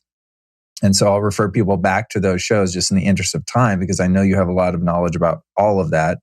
Very extensive body of knowledge. What I want to maybe look at now is clarifying for people, and most of the questions that were posted when I did an Instagram poll today were about specifically 5G. And as I understand it, and I want to see how far my understanding of this goes, is that it stands for 5th generation, meaning 5th generation of cellular networks in the world, and that there's sort of 2 phases of the 5th generation. One is the one we're in now, which is piggybacking different frequencies and wavelengths on the existing infrastructure of 4G and really upgrading the 4G network using different bandwidths of frequencies, which we can talk about at depth. And that's being done now and has been done. And we have that type of 5G on T-Mobile. Verizon in LA. I think T-Mobile is like 600 megahertz. And, then there's other 4G networks that are 1900 megahertz that were already here. So it's not like that much different. There's just, I think for me, the concern about that level of 5G, sort of the first phase of the rollout, is that now we just have more towers going up. We have, the 3G, the 4G existing networks that are transmitting these frequencies, and we just have a wider range of frequencies polluting the places in which we live. Then the second phase of 5G is the one that people are very concerned about, and I think should be, which is the millimeter wave spectrum, where you have these out of control frequencies in the gigahertz that are going to be, and perhaps already are rolled out. You can tell us that, where these are technologies that are used by the military for crowd control. And some people on the more conspiratorial side would say altering the way people feel and changing their decisions and beaming a building and making everyone inside go fucking crazy. And all of these very nefarious or potentially nefarious uses of the millimeter waves. And those are waves that we've not experienced in a widespread way. So that's kind of where I am with it right now. And I think it would be most useful for you to kind of give us a historical background on the different, the 3rd, 4th, and now into the different phases of 5th generation, and ease people's minds a little bit about where we are perhaps with it, and also give us a reality check on where it's going and what the proposed plan is. Because I think people think we're farther along in the development of the 5th generation than we actually are, and that where we are also sucks and is very disconcerting. So, sure. Give us a breakdown on the infrastructure of the cell networks as they stand right now. Sure. Well, we still have some 2G around, but mainly what we have is 3G antennas. In certain cities, they're starting to be removed. That's the I guess, old technology that was rolled in the early 2000s. And you had the 4G in 2010, 5G, let's say we can say 2020, but they started doing tests as soon as the end of 2018.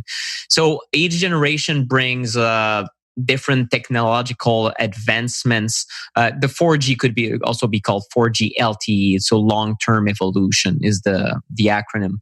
So depending on what carrier you have, sometimes you don't see 4G on your phone when it's connected to the network. You'll see LTE. That would be the rough equivalent to keep things simple. And the 5G is the 5th generation. That's what is starting. And we can say in the future, it's pretty safe to say we're going to see 6G and beyond, because, the industry was just starting to test out 5G. And at the same time, there was a meeting in Finland, I think 2018, about 6G. So they're kind of thinking ahead of what's the next generation, because each generation brings, for an industry that depends on technological advancement, it brings basically the promise that their industry is going to survive. People need to purchase new phones.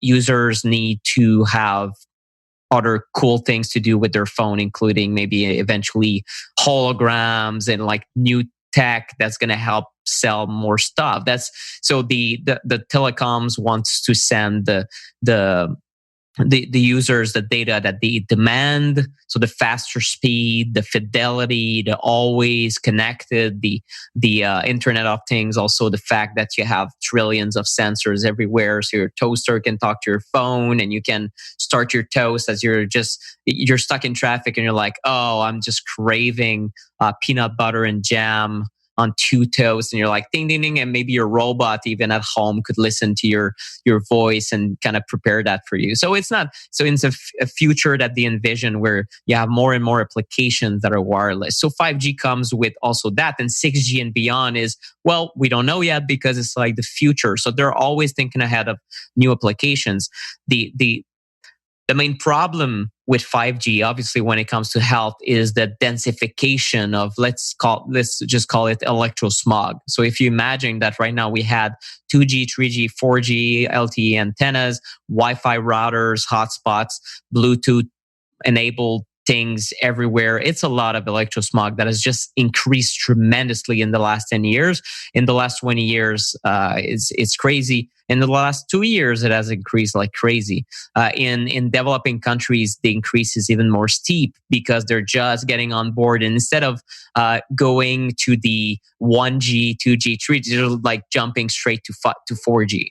In the middle of Africa, you can get cell phone signal. So there's not even a lot of countries now where you cannot get a cell phone with a fairly fast speed. So there's fewer and fewer remote areas that is not being, let's say, polluted by this electrosmog.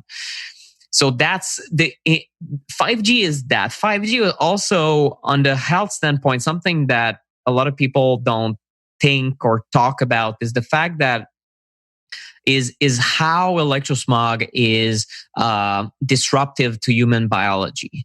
And it's not a linear effect. And that's something that is inconvenient. It makes it hard to study, and makes it also hard to comprehend for the average person, and makes it very frustrating also. So what I mean by that is that, let's say you have 1 unit of radiation, and you have a second phone that emits 2 units of radiation. Well, most people would conclude that's 2 times as dangerous. Well, it doesn't work that way exactly. You have such thing as intensity windows. So you could have a greater effect at lower intensity in certain situations. And you also have sometimes...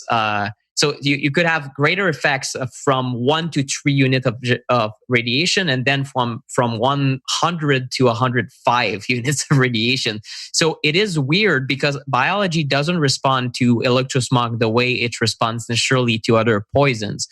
There's also frequency windows. So the human body might be affected by 900 megahertz to 1 gigahertz, and maybe if you do rat studies where it's 1 gigahertz to 1.1 gigahertz, there's no effect. So then certain studies will study the effects and say, well, look, there's nothing. Humans don't react or rats don't react. Yeah, but because the human body uses different frequencies and reacts differently to different frequencies. So it makes it extremely difficult to have reliable results and a reliable assessment of the dangers. And that's one of the reasons that EMF science is very controversial.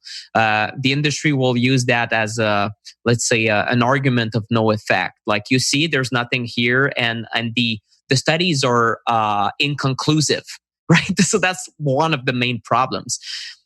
The measure of how chaotic a signal is has to do with how much engineers have modified that signal.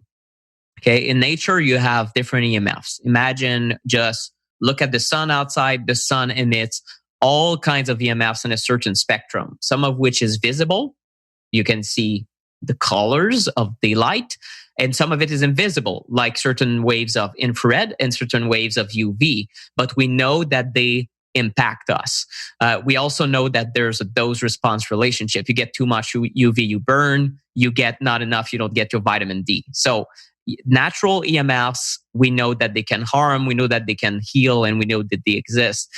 We also know that they have certain characteristics. One of them is that these signals are unpolarized. And what it means is that they're sent in all direction. The sun isn't a beam that's shaped in bizarre shapes, like the way we do with 5G, for example. So that's called polarizing a signal. So you'll have an antenna and you'll have a phone, and the phone will send a signal, but instead of sending a signal that is in all direction, it will send it in one direction. But not only that, but it will be shaped in a 3D environment so that the antenna can recognize this is the phone. So, and that's, let's say, a very basic way of explaining it, because I'm not an engineer, but you have different ways that we play with the signals to make it better able to be faster signal, and that phone A doesn't talk to phone B because this one is listening to a funny cat video on YouTube and this one is having a conversation, and you don't want to have the two to disrupt, basically. So we change the signals, we engineer the signals in ways that are even more unnatural as we go higher in the generations. So that's something that's very important. What does it mean? Well, when you get to 5G, even if you took an EMF meter and you saw a lower number in the, let's say, the amount of electrosmog and ambient that you measure, the average person would say, oh, cool, it's half the usual that I read around my vicinity or in my home, so I'm safe. Well, no, maybe it's in fact 10 times more dangerous. And we don't know that because 5G is more engineered, more chaotic than ever before. And at the moment, that's theory, but that's supported by the different studies on animals, on plants, and on humans that support the idea that the more you have pulsation, like compared to a signal that's continuous in nature. If you have the Earth's magnetic field, it's continuous. You have the sun, it's continuous. There's no one playing with the signal that in artificial ways. So if you play with the signal, you have more effects. You could see, for example, more oxidative damage in rats. And that's across the board very consistently. The more you play with the signal and the more you make it, I guess, extraterrestrial to the body or foreign, the more effects you see. So the problem with new technologies is not even just the amount or the density of electrosmog. It's also how each unit of electrosmog is impacting us. And that we could call it like the biological effect potential, the potential to disrupt human biology. And if people want to get more about this idea, I guess the best resource is a guy called Paweł Wypieszowski, who's an engineer from Poland working on that theory and that understanding. He understands engineering, he understands science very well, and also medicine. And he's working on, let's say, the first theory around that to try to assess how could we better. Basically, if you take an EMF meter in the environment, you just see a number. It doesn't tell you exactly, well, how much is it disruptive to my body, really, right? If you have 4G and 3G and the different sources. So we need a more complex and complete understanding to be able to better assess the biological effects. So he's working on that. I have an interview that's going to be on my new podcast. In fact, a 3-part series with that guy because he's such a geek, and we really have a lot of fun geeking out on these things. But so 5G, my biggest concern is densification, more antennas, but then more chaos per unit of radiation. So even in the lower frequency range, right? You talked about the first frequency range that's being rolled out. Basically, they have the 4G antennas. They just install an upgrade, and then there's a 5G enabled thing. It's fairly quicker. Sometimes they can achieve greater speeds, but how can they really achieve greater speeds? Well, it's by having more sophisticated modulation patterns and way that they play with the signal. And this creates, this is part of the reason that they're able to achieve such speed and connectivity. And what else? 5G is also, when it comes to privacy, it's a huge issue. And that's not my specialty, but just looking at how it's been rolled out in China, for example, it's not just 5G, but it's, I guess, the Internet of Things as a whole. There's a huge question that everyone needs to ask themselves when looking at the Chinese example. Is it where we want to move as a society? China has a blacklist of millions of people who have reduced rights because they talk on podcasts like you and I do, and the Communist Party doesn't like that, or they have crossed the streets at like they jaywalked or something stupid. Sometimes you can get different levels of penalty, and that's kind of scary that this is happening in a population of 1.3, 1.4 billion people. And in the meantime, for us, I think here in Quebec, I would ask the average person, and it kind of sounds like a sci-fi movie. No, it probably doesn't exist. Well, in China, because of all these cameras and because of this hyperconnectivity and all these objects, they will find you. They will recognize your face. They will recognize your voice. And I guess it's an aspect of 5G. If you multiply the antennas, you install them everywhere, you give much more power to surveillance technology. So that's a big concern. I'm not against surveillance. Again, a lot of people could say, oh, I have nothing to hide. Cool, perfect. But it's the potential for misuse of the technology.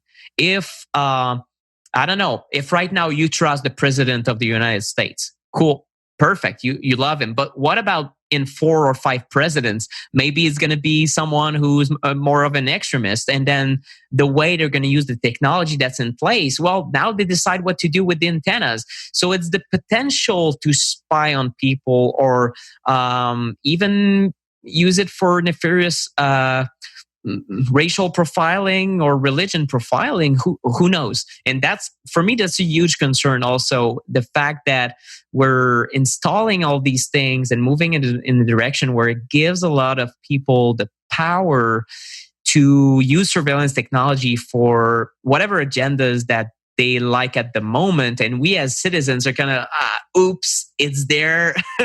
How can we roll it back? I mean, I've seen, I don't know how exactly to fight back against it, but to demand that, you know what, this is not what the smart city idea. Again, 5G, smart technologies, Internet of Things, it's kind of all intertwined right now. And it's an idea that's being pushed. But when you look under the hood, it's more of a marketing idea and a technologist's wet dream than a real solution for humanity that's going to raise everyone and towards a greater health and greater well-being. It's cool gadgets and surveillance technologies for a few companies. There's been discussions among them. There's Peter, I think it's Peter Choate, or it's in the 5G summit by Josh Del Sol and Sarah G from GreenMed Info. And I'm sorry, I'm just butchering his name, but he's an expert on basically he's very critical. He's an expert in telecom, basically infrastructure. And he says, you know what, 5G is more like of a marketing trick right now, because the first thing we should demand for is fiber optics to the premise. So in other words, what they use right now for 5G antennas, which is super ironic, they like, how does the internet go to the 5G antenna, right? Some people, well, maybe it's another antenna. Well, what about this antenna? Well, normally they run fiber optics, that is cables that where the signal travels as light, and it's extremely fast, way faster than 5G. It can be in the billions of times faster than 5G because it's in the wire and not in the air. The air isn't a good way to transmit a signal. It's just a convenient one. So they run the fiber optic to the antennas. Sometimes they also use point-to-point communication. So sometimes it's other scenarios, but most of the time they will connect the antennas via wire, and then the 5G will connect to users via wireless. So sometimes if they have this plan to run, for example, in residential areas, they want to install one 5G antenna every 3 to 12 homes.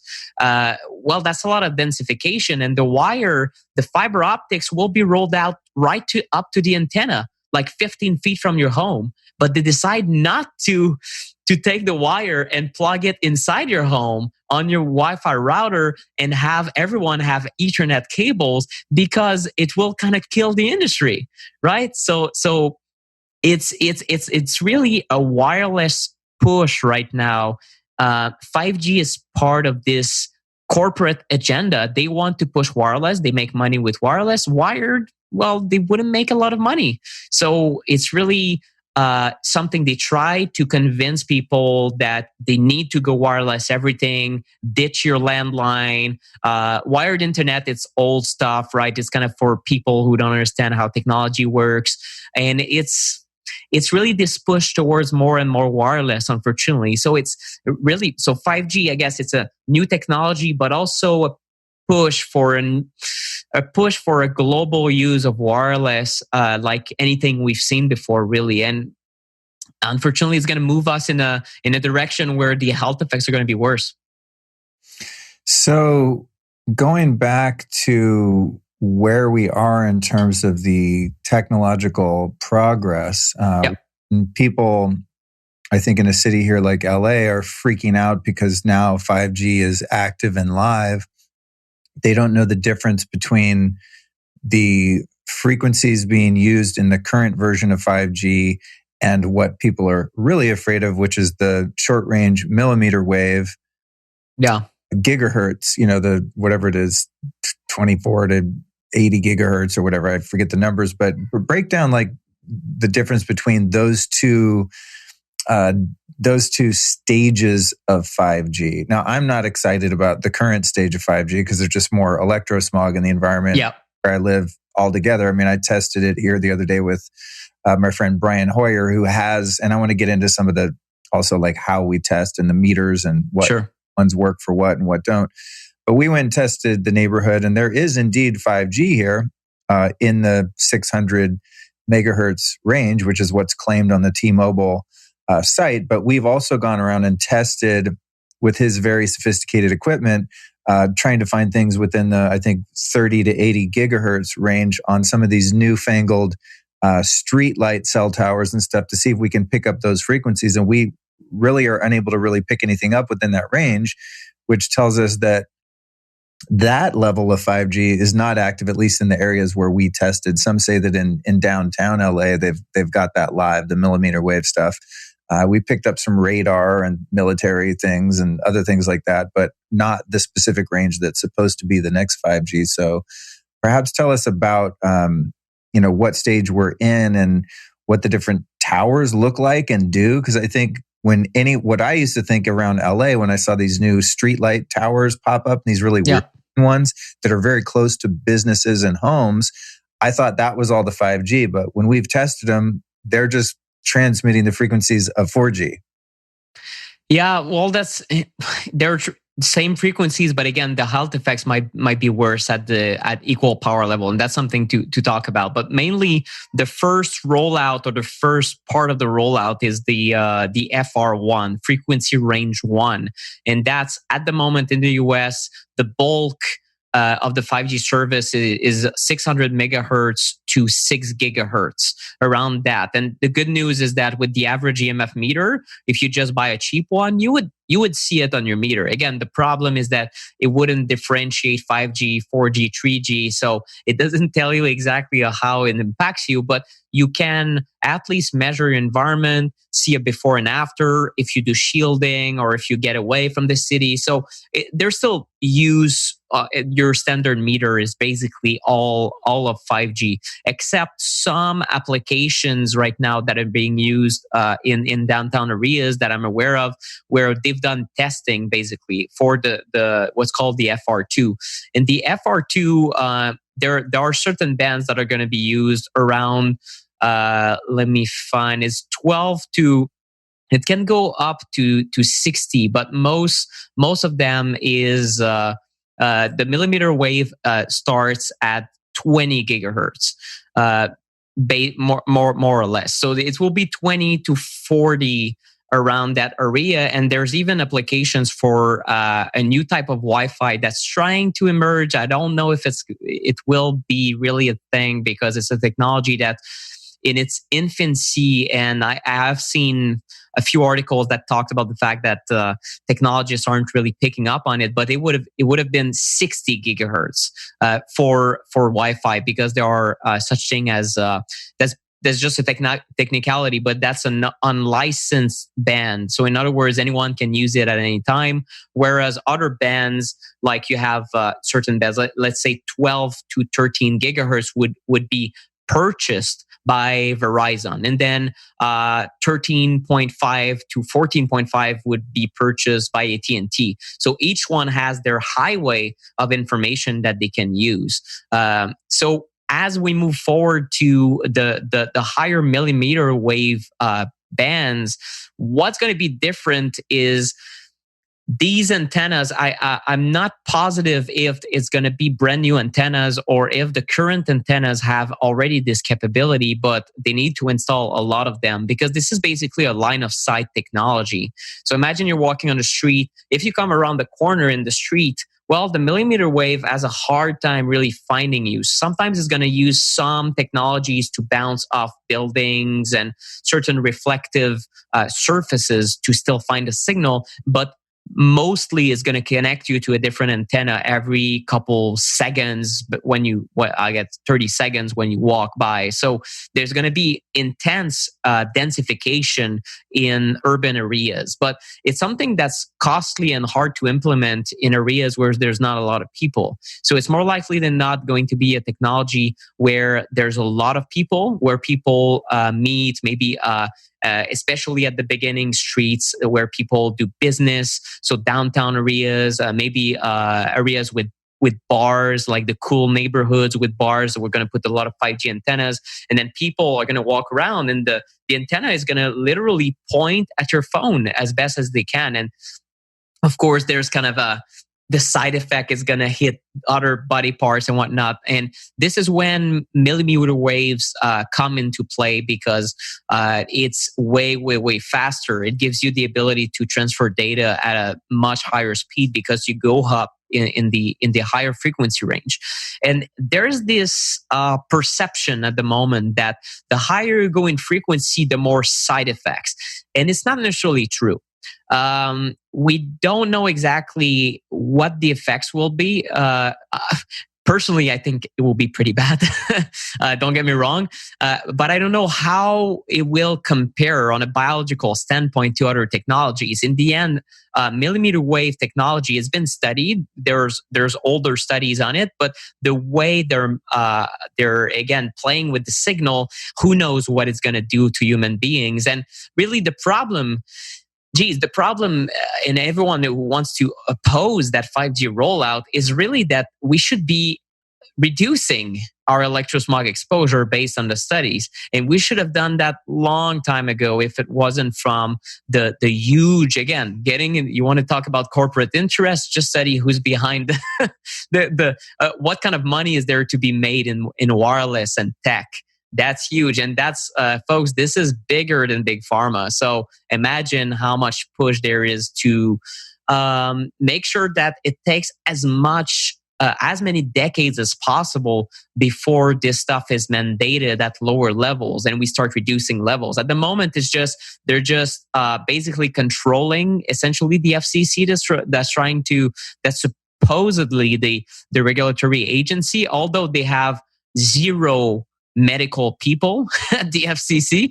So it's a bizarre state of affair. It's mostly engineers and industry people that are responsible for setting guidelines for health. So there's no one really looking at health in these bodies. There's also ICNIRP, the international agency that's supposed to be independent, but investigative journalists from Europe, from a group called Investigate Europe, did a completely disastrous hit piece on ICNIRP in 2018, calling it basically an industry cartel. And ICNIRP and ARPANSA in Australia and the FCC in the US, and all these agencies have been controlled by the industry for decades or greatly influenced. If you have a lot of people on the board, you can hamper decisions and play around with the regulations. And basically, the state of affair is, well, nothing is dangerous. We can just do business as usual, and there's no one in our way. So this is why really we should oppose 5G. Is straight up silly that the science is starting to show that it's going to be very close to a class 1 carcinogen like tobacco smoke. This is where it's moving towards. I really doubt it's going to be easy to have this classification at the WHO, as if the WHO itself is really the best body to trust based on the rest of that freaking conversation. But anyhow, they still classified EMFs as a class 2B carcinogen in 2011, and that in itself made waves around the world. But the same scientists who were in this work group for EMFs in 2011, a lot of them say, based on the new science that has came out in the last 10 years when it comes to how much of a carcinogen is at radio frequency, that's your cell phone and Bluetooth and Wi-Fi, we should probably reclassify as 2A, probable carcinogen, which is very high, or 1. And if it's 1, it's tobacco smoke, asbestos.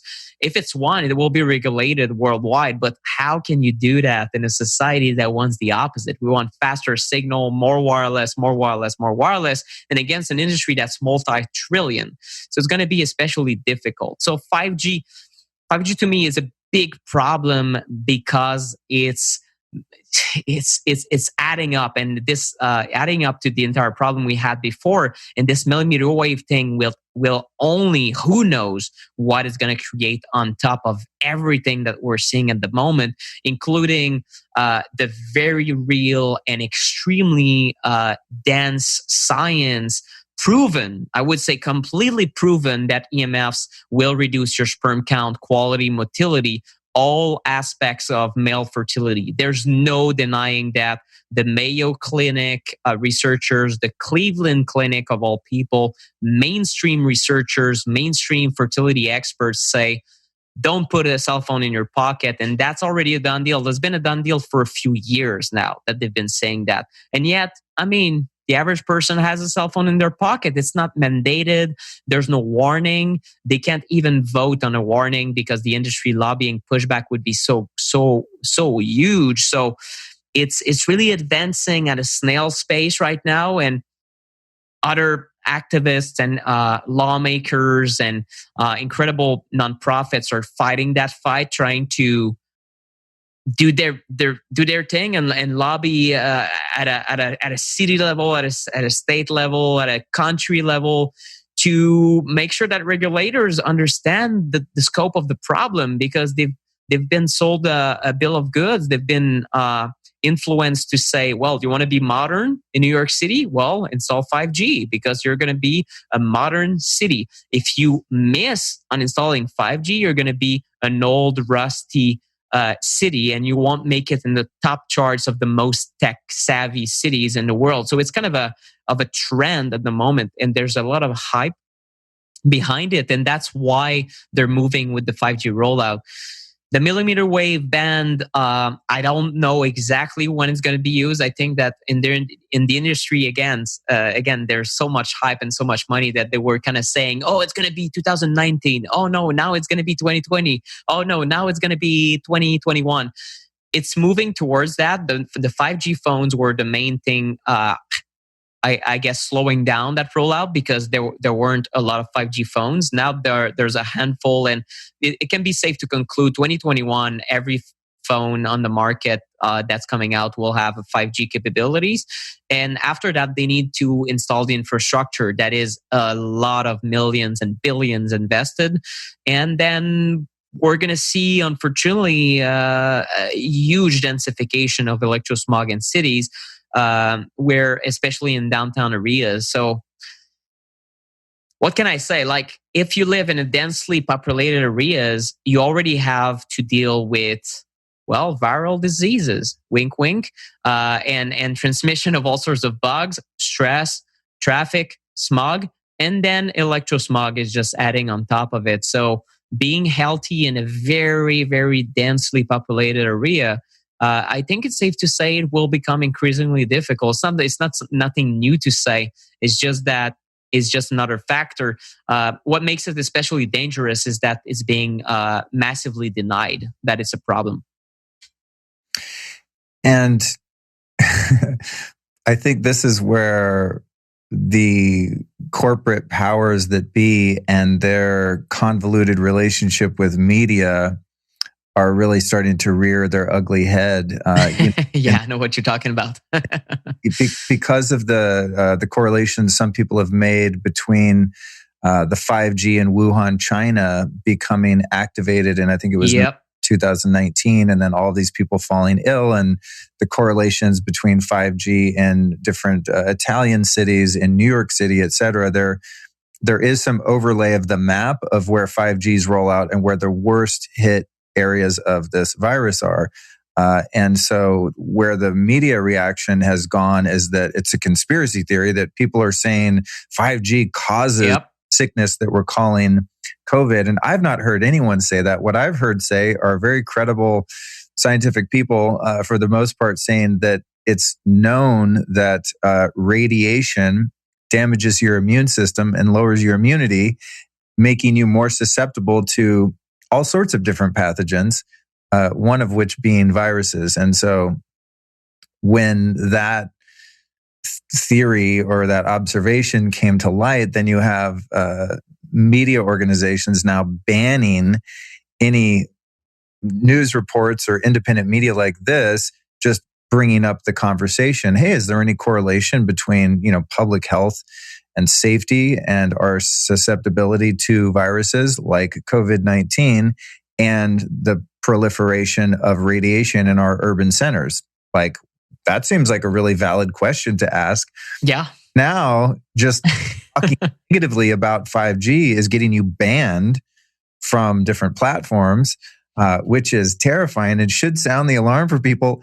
Obviously, it's dangerous and not good. Otherwise, why would these news organizations care that we're talking about it? I mean, that's just like, it's already kind of admitting their guilt just by the censorship behavior. And what's really funny to me, and I'm not recommending that people do this, I don't think this is a good strategy. I think the legal route that so many great people are taking is the strategy to push against this. But someone just this morning texted me an article that like 50 cell towers have been burned up in the UK in the last couple of days or something, because people are like, fuck this, we don't want this here.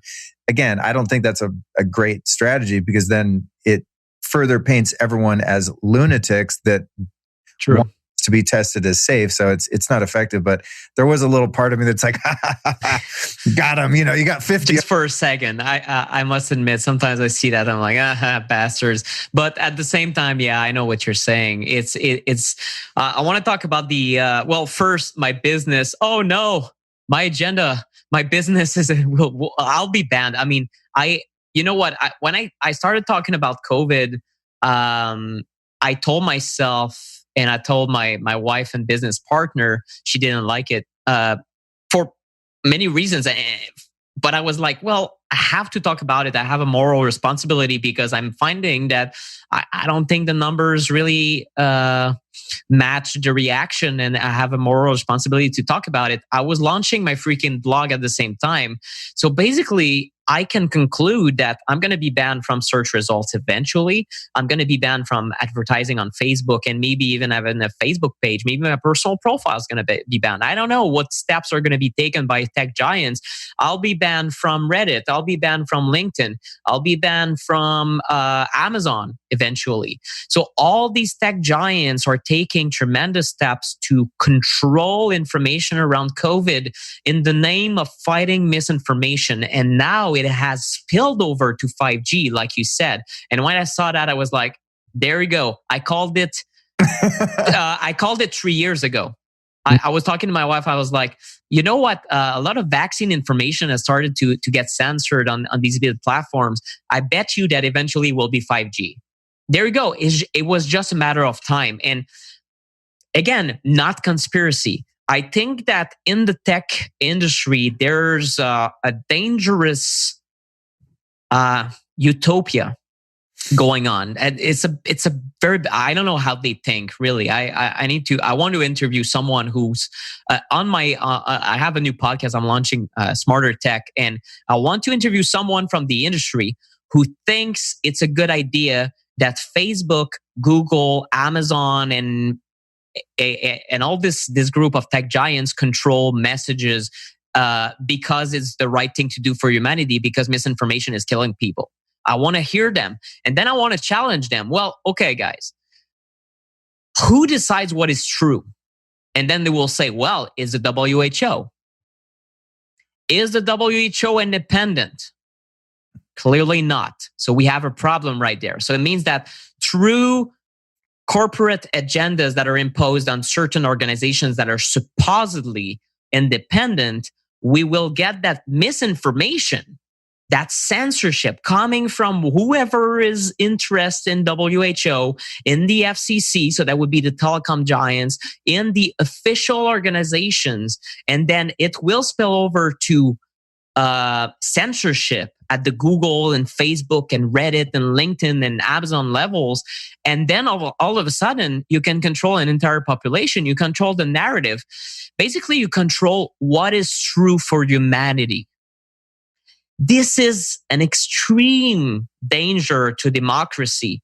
And I sure hope that these guys know what they're doing, and that if they ban everything that's said on vaccines, I sure hope that every single vaccine that will ever be created in the history of future mankind will be safe and effective. But guess what?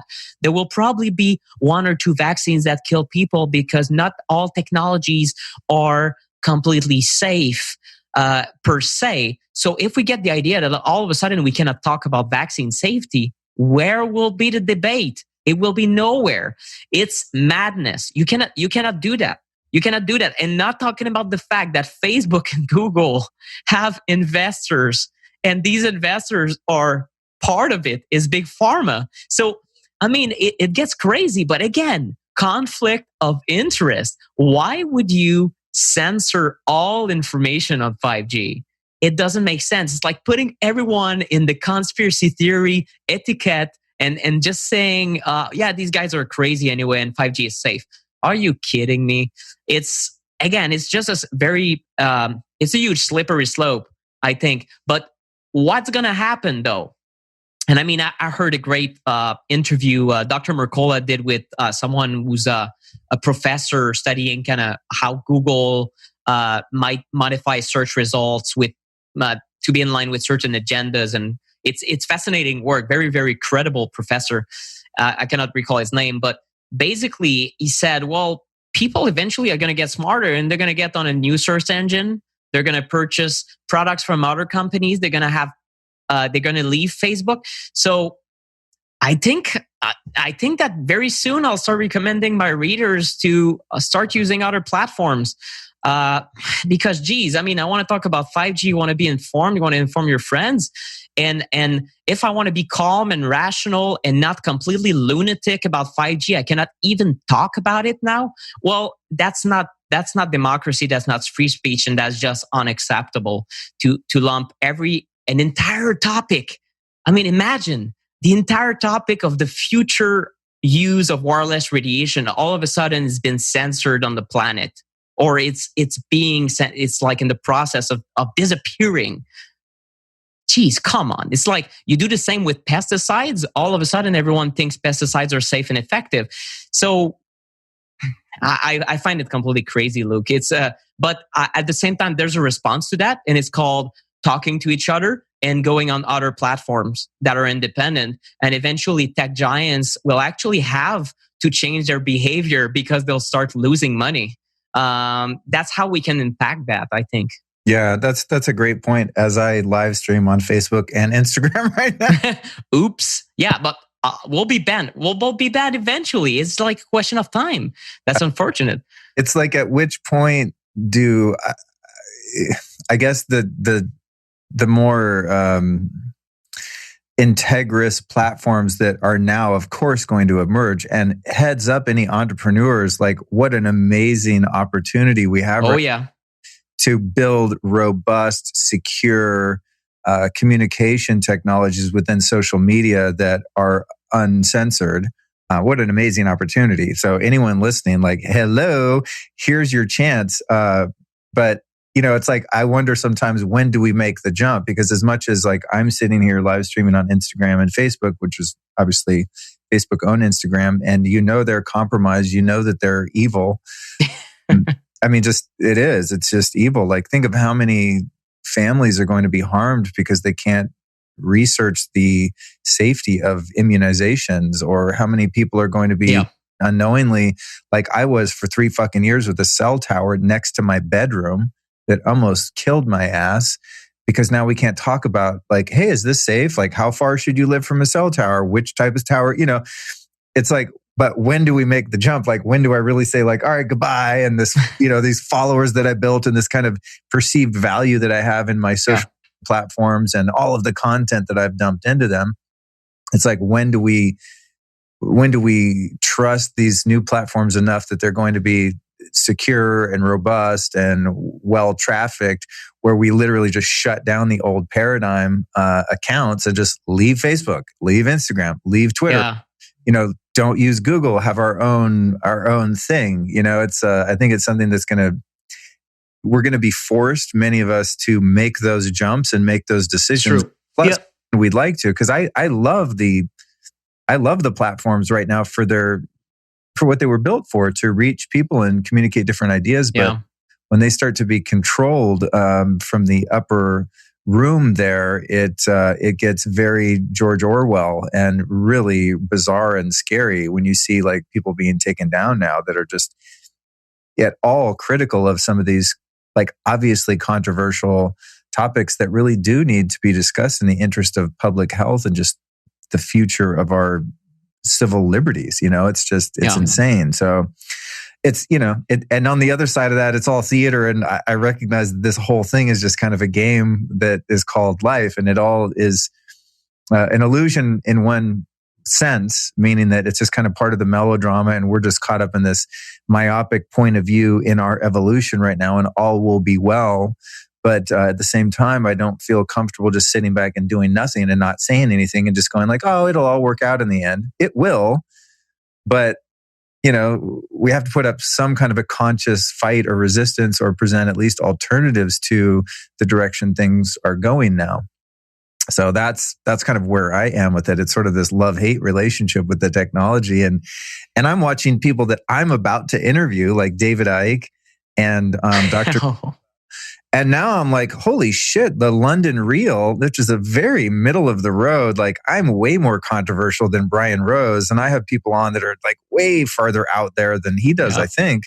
But because his reach is so much bigger, now he's being kicked off LinkedIn and banned from YouTube. And it's like, that's that guy's livelihood just for giving a platform to someone like David Icke to give his opinions, whether they be valid or not, about like what this whole pandemic is and all that. It's just like, it's getting really close to home for me now. Like, oh shit. Yeah. Now is when my own personal integrity is starting to get closer to that line. Like, when do I sell out or not? And do I start to edit myself or turn down requests for guests or not pursue certain guests because they're going to be controversial or get my revenue source cut off because I gave them a platform? You know, I think someone told me Dr. Shiva just got banned from Facebook. And I'm like, what? Like, to me, he's not even controversial at all. Like, he's just very common sense, you know?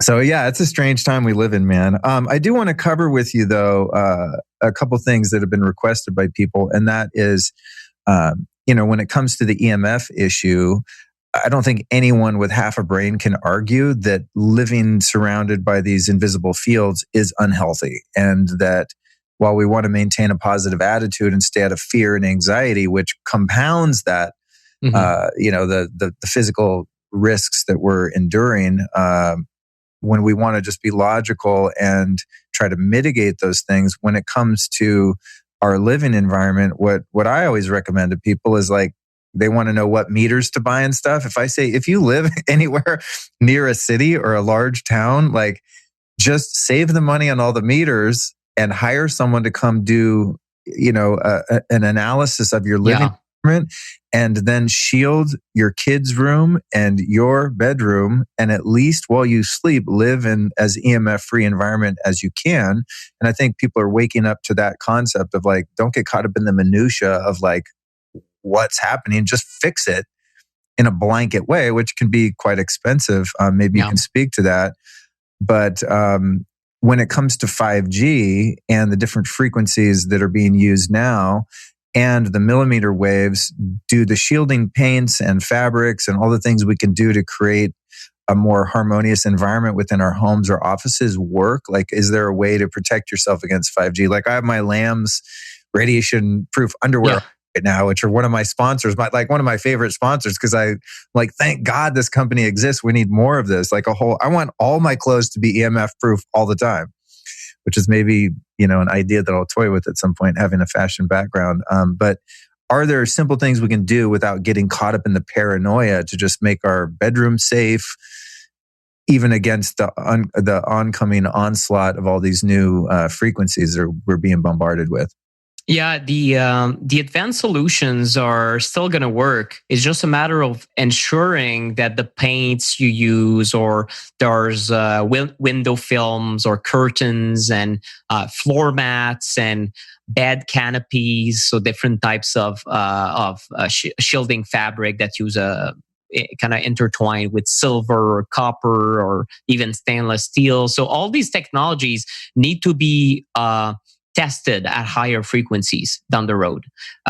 One of the problems is the labs. I'm not aware of labs that do it. If they do it, there are probably just a few around the world that do it. But eventually, it will become more of a thing, because right now there's not a lot of labs for these materials, because there's not a lot of these frequencies being used for many applications in today's society. So it will evolve, and companies like Lamb will have to test their boxers at higher frequencies, because it's a good question. You want to still maybe you'll have to upgrade, like have the 5G ready boxers. I mean, in the end, is that as technology changes, we'll have to adapt to it. But I've seen that EMF blocking paints. I know that Y Shield and the T98 Alpha from GeoVital that Brian Hoyer sometimes recommend. These two paints are ones that come to mind, are good up to, I think, 100 gigahertz have been tested, if I'm not mistaken. So they have shielding efficacy in these higher millimeter wave range. I guess the good news in the midst of the terrible news of this entire podcast is that millimeter waves have a difficult time getting through objects overall. So if you're inside a building, it's a line of sight technology for a reason. It will have a difficult time entering your home per se if there's a lot of stuff blocking it. Wi-Fi can penetrate through wood and almost anything besides maybe if you have a lot of rock or a big concrete walls in a condo, for example, would block it pretty well. But if you have a huge window, well, it's inviting the signals in. Come on. So basically, you have to keep that in mind, and that the materials will evolve. And normally, EMF mitigation specialists, you mentioned Brian Hoyer, most building biologists, they're working on that actively. That's their livelihood. So I would refer to them and ask your questions like, will this last? Right? If I'm to shield a room, will it last to 5G and then 6G? Well, 6G we don't know because we don't even know what it's going to look like. So obviously, new problems will demand newer solutions as well. But normally it will last, and it can be tested in the higher millimeter wave range. So that way you don't have to redo an entire like $10,000 2-bedroom shielding job for nothing, right? You don't want to do that. So normally they are aware of the problem in that it needs to be shielded against. And I guess another use of millimeter wave range in that range is the satellites. And I mean, I don't have, I'll have to leave in a few minutes here, but that's another use where it will be global exposure to power densities that can arguably be very high. So also people looking to shield have to think, I'm in a rural area, there's no problem, no millimeter waves. Well, Elon Musk has a 42,000 satellite plan for you coming around the globe, and he's not the only one. So a lot of corporations are doing global internet. It will mean that if you want to do a shielding job, you might as well make sure that you block millimeter waves because some of it will be coming from the sky now. So, I mean, it's just, and again, geez, some people have been listening for 3 hours and they're like, oh, come on, another problem. Well, it's just new applications, right? So global internet on top of 5G and Internet of Things and whatnot.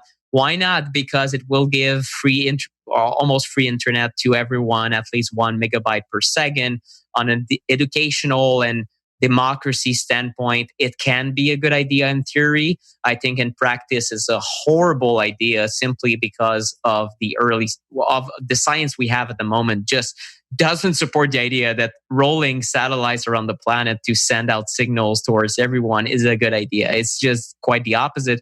I think there will be global opposition. We're already seeing that a little bit, but it will be growing. And in the end, these enterprises like the satellites, I think they will fail. I think they put their eggs in a very dangerous basket. And I just recorded an episode on my podcast about that. That the insurers, you will not find a big insurance company in the world who will basically insure against health effects from EMFs. And Lloyd's of London, one of the biggest ones, has completely left the boat a few years back.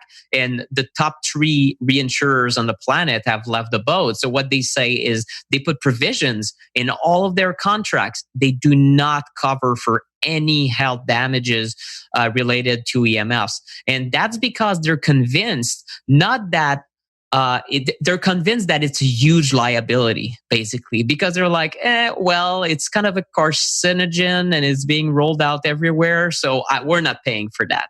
And it's been in the discussion for decades, even back when the first lawsuits for alleged brain cancers being caused by cell phones in the early days of Nokia, the already insurers were starting to say, oh my God, this is probably the next asbestos. So we're going to kind of move away from that. So it just tells you that, well, who's going to pay? It's probably the users, not the companies.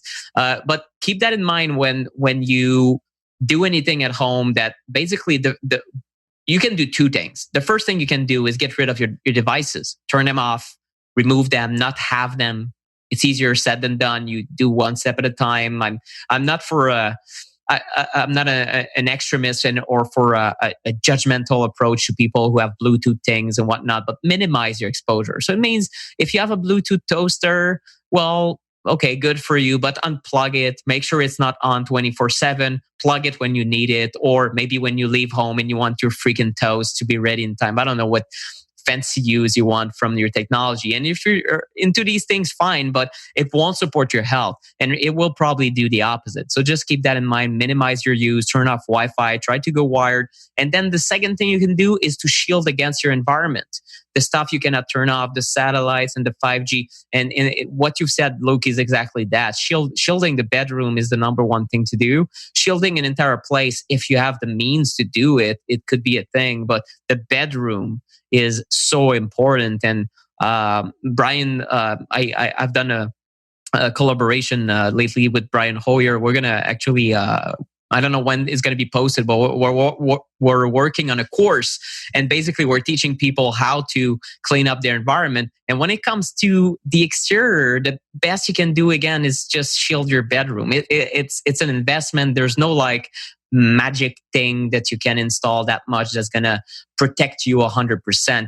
The shielded room will protect you 100% at night. It can essentially bring you back to a very, very natural level and just make your body more resilient. I guess it's akin to deciding to living in New York City and never wanting to breathe in poisonous air. Well, how do you do that exactly? You wear a mask like an N95 day in, day out. People don't do that. They breathe in the smog, right? So at home, you might have the HEPA filters in your bedroom, right? So it's the same idea. Think about it in this way. Try to control your home, your stuff, your bedroom as best as you can. And then if you live in New York City and you have lungs problem, maybe it's time to move, right? Same thing for electrosmog. You feel sensitive, you struggle, you have so many health issues. Well, maybe it's time to move on to another place.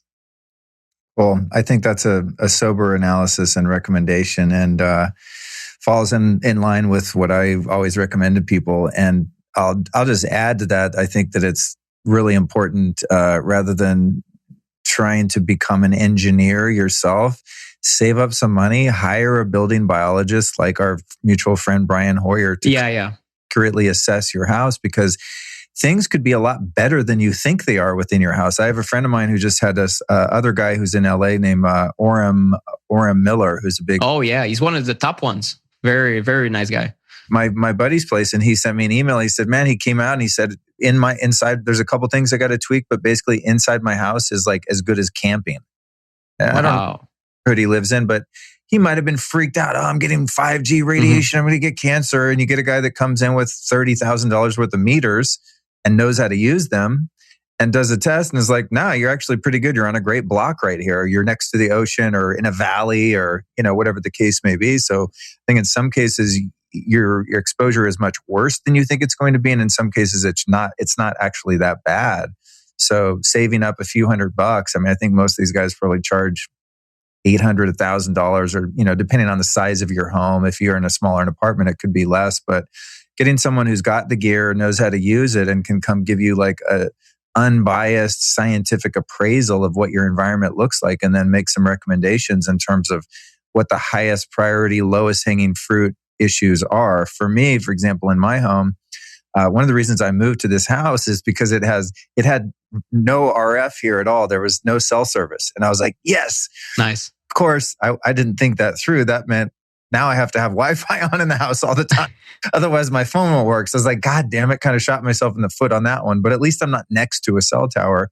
And then what I discovered was, which I had no way of testing for when I came and looked at this place, was that there's bad wiring in the house. And in some of the areas of the house, there's insanely high magnetic fields because there's ungrounded wires or something wacky going on with the circuit breaker, et cetera. And so now when I sleep, I've elected to manually turn off the breakers in the bedroom to stop that magnetic field. I would have never known that though. And I could have bought a bunch of meters off Amazon and tried to figure it out. I would have never been able to figure out that's what was causing that without a professional coming in and, turning one breaker off and testing and turning it back on and testing. And I mean, Brian Hoyer was in here for hours, testing everything to discover that. And then, the quickest fixes to mitigate it. So I just tell people like, you don't need to learn all this shit yourself. There's someone else who's made a living and a life mission out of learning it. Just hire them and listen to what they say, you know? I agree 100%. You know, a lot of people try to even shield by themselves or ask me, yeah, I'm kind of doing this. Like, what is the best shielding materials? And I'm like, well, I wouldn't even play with it myself, even with my experience, because I don't have the hands-on engineering side of it. So I would hire exactly what you said. That's perfect advice right there. It's like if your toilet was spewing God knows what everywhere, would you get out your wrenches and try to fix your goddamn plumbing? No, you call a plumber. Like that's their job. Same thing. Mitigation specialists or building biologists, and that's their job, and they'll come in and like I said, you might be pleasantly surprised that your house is relatively mellow depending on where you live. It's kind of it's a roulette or kind of a crapshoot on how bad it's going to be. And you might be really good in one area of you're not getting cell tower exposure, but you have a magnetic field, and that might be much easier to fix than moving your entire life to a different neighborhood because you're in the line of fire of a cell tower or something like that. So with that, I also like to add that we're all going to leave these bodies at some point, and that being totally paranoid and living in a excited state, a sympathetic nervous system state where you're feeling like everything around you is trying to kill you is probably worse for you than your Wi-Fi router being on in your office. Yeah. So it's like that delicate balance of awareness and just kind of surrendering and letting go and understanding there's many things that are just outside of our control. I mean, if Elon Musk is evil enough to pop satellites in the air that send down 60 gigahertz of radiation all over an entire swath of land, then like, what are you going to do? You can't leave Earth right now. So, exactly. Oh, maybe that there will be a reason to go to Mars. Yeah, right. He's going to like create a problem and then offer us the solution, the Mars camp. That's awesome. Made a great business move, make the Earth uninhabitable and then create, a fake habitat somewhere else.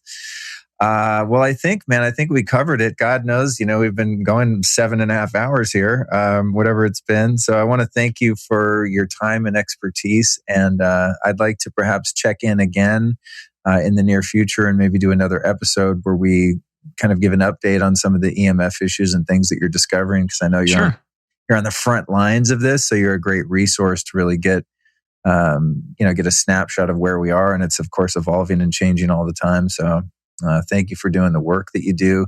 Tell us about your book, website. Let's drive some traffic over to your social media and all of those things. Sure. Just go to theemfguy.com. It's my new website. Everything is on there. My book is called The Non-Tinfoil Guide to EMFs. It's found on my website. There's also Amazon, but who knows, eventually maybe it will disappear from Amazon. So that's part of the reason why I started printing my own books and shipping them from a warehouse in Michigan. So now if Amazon bans me, well, I'll still sell my book by myself.